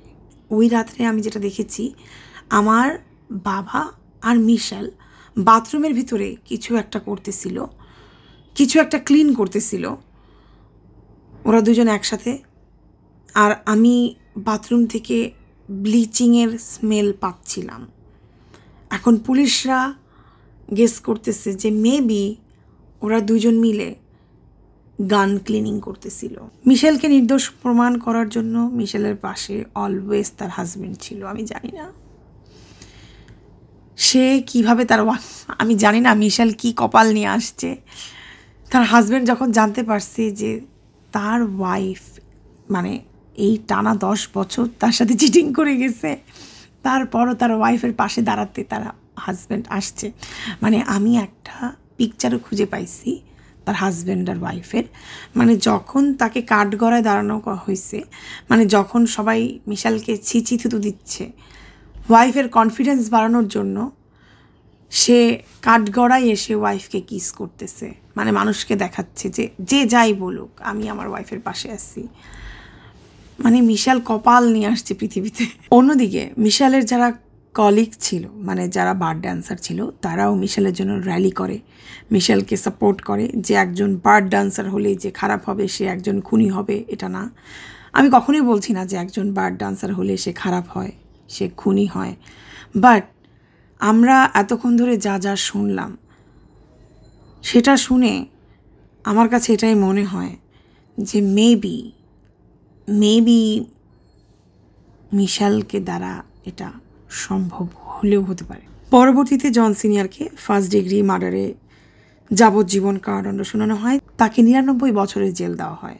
বাট মিশেলের ব্যাপার যেটা হয়েছে, যেহেতু ওর এয়ার টাইট অ্যালাবাই যেটাকে বলা হয়, মানে সবাই জানে ওই মুহূর্তে মিশেল ধারের কাছেও ছিল না, সো কোনো মতেই তাকে গ্রেপ্তার করা পসিবল হচ্ছিল। বাট পরবর্তীতে পুলিশ যেটা প্রমাণ করায় যে মিশেল প্রভোগ করেছে বলেই জন সিনিয়র কেন্টকে খুন করতে বাধ্য হয়েছে, তাই মিশেলকেও 99 ইয়ার্সের 99 সালের যাবজ্জীবন কারাদণ্ড শোনায়। সো মিশেলকেও একটা পর্যায়ে জেলে পাঠানো হয়, বাট তাকে $2.5 লাখ বেল দিয়ে তার লয়ার তাকে ছুটিয়ে আনে 2010 সালে। বাট এরপর সে আর কখনো জেলে যায় নাই। এখন কেন যায় নাই হু নোজ। খোঁজাখুঁজি করে লাস্ট ফুটেজটা আমি পেলাম না, but moral of the story হলো এটাই যে আলটিমেটলি কেউই শাস্তি পায় নাই কেন্টের মৃত্যুর জন্য। আর এখন পর্যন্ত কেউ লিটারেলি জানে না যে কে কেন্টকে মেরেছে। বাট পরবর্তীতে যেটা জানা যায় 2008 সালে মিস্টার জন সিনিয়র কারাগারেই মৃত্যুবরণ করেন।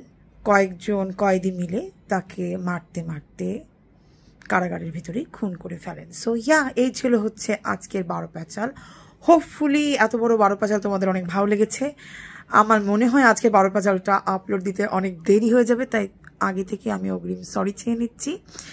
বাট এতক্ষণ ধরে যারা 12 প্যাচাল শুনেছো তাদেরকে আগে থেকে আমি জানাই রাখি অনেক অনেক থ্যাংক ইউ, ভালোবাসা, টাটা।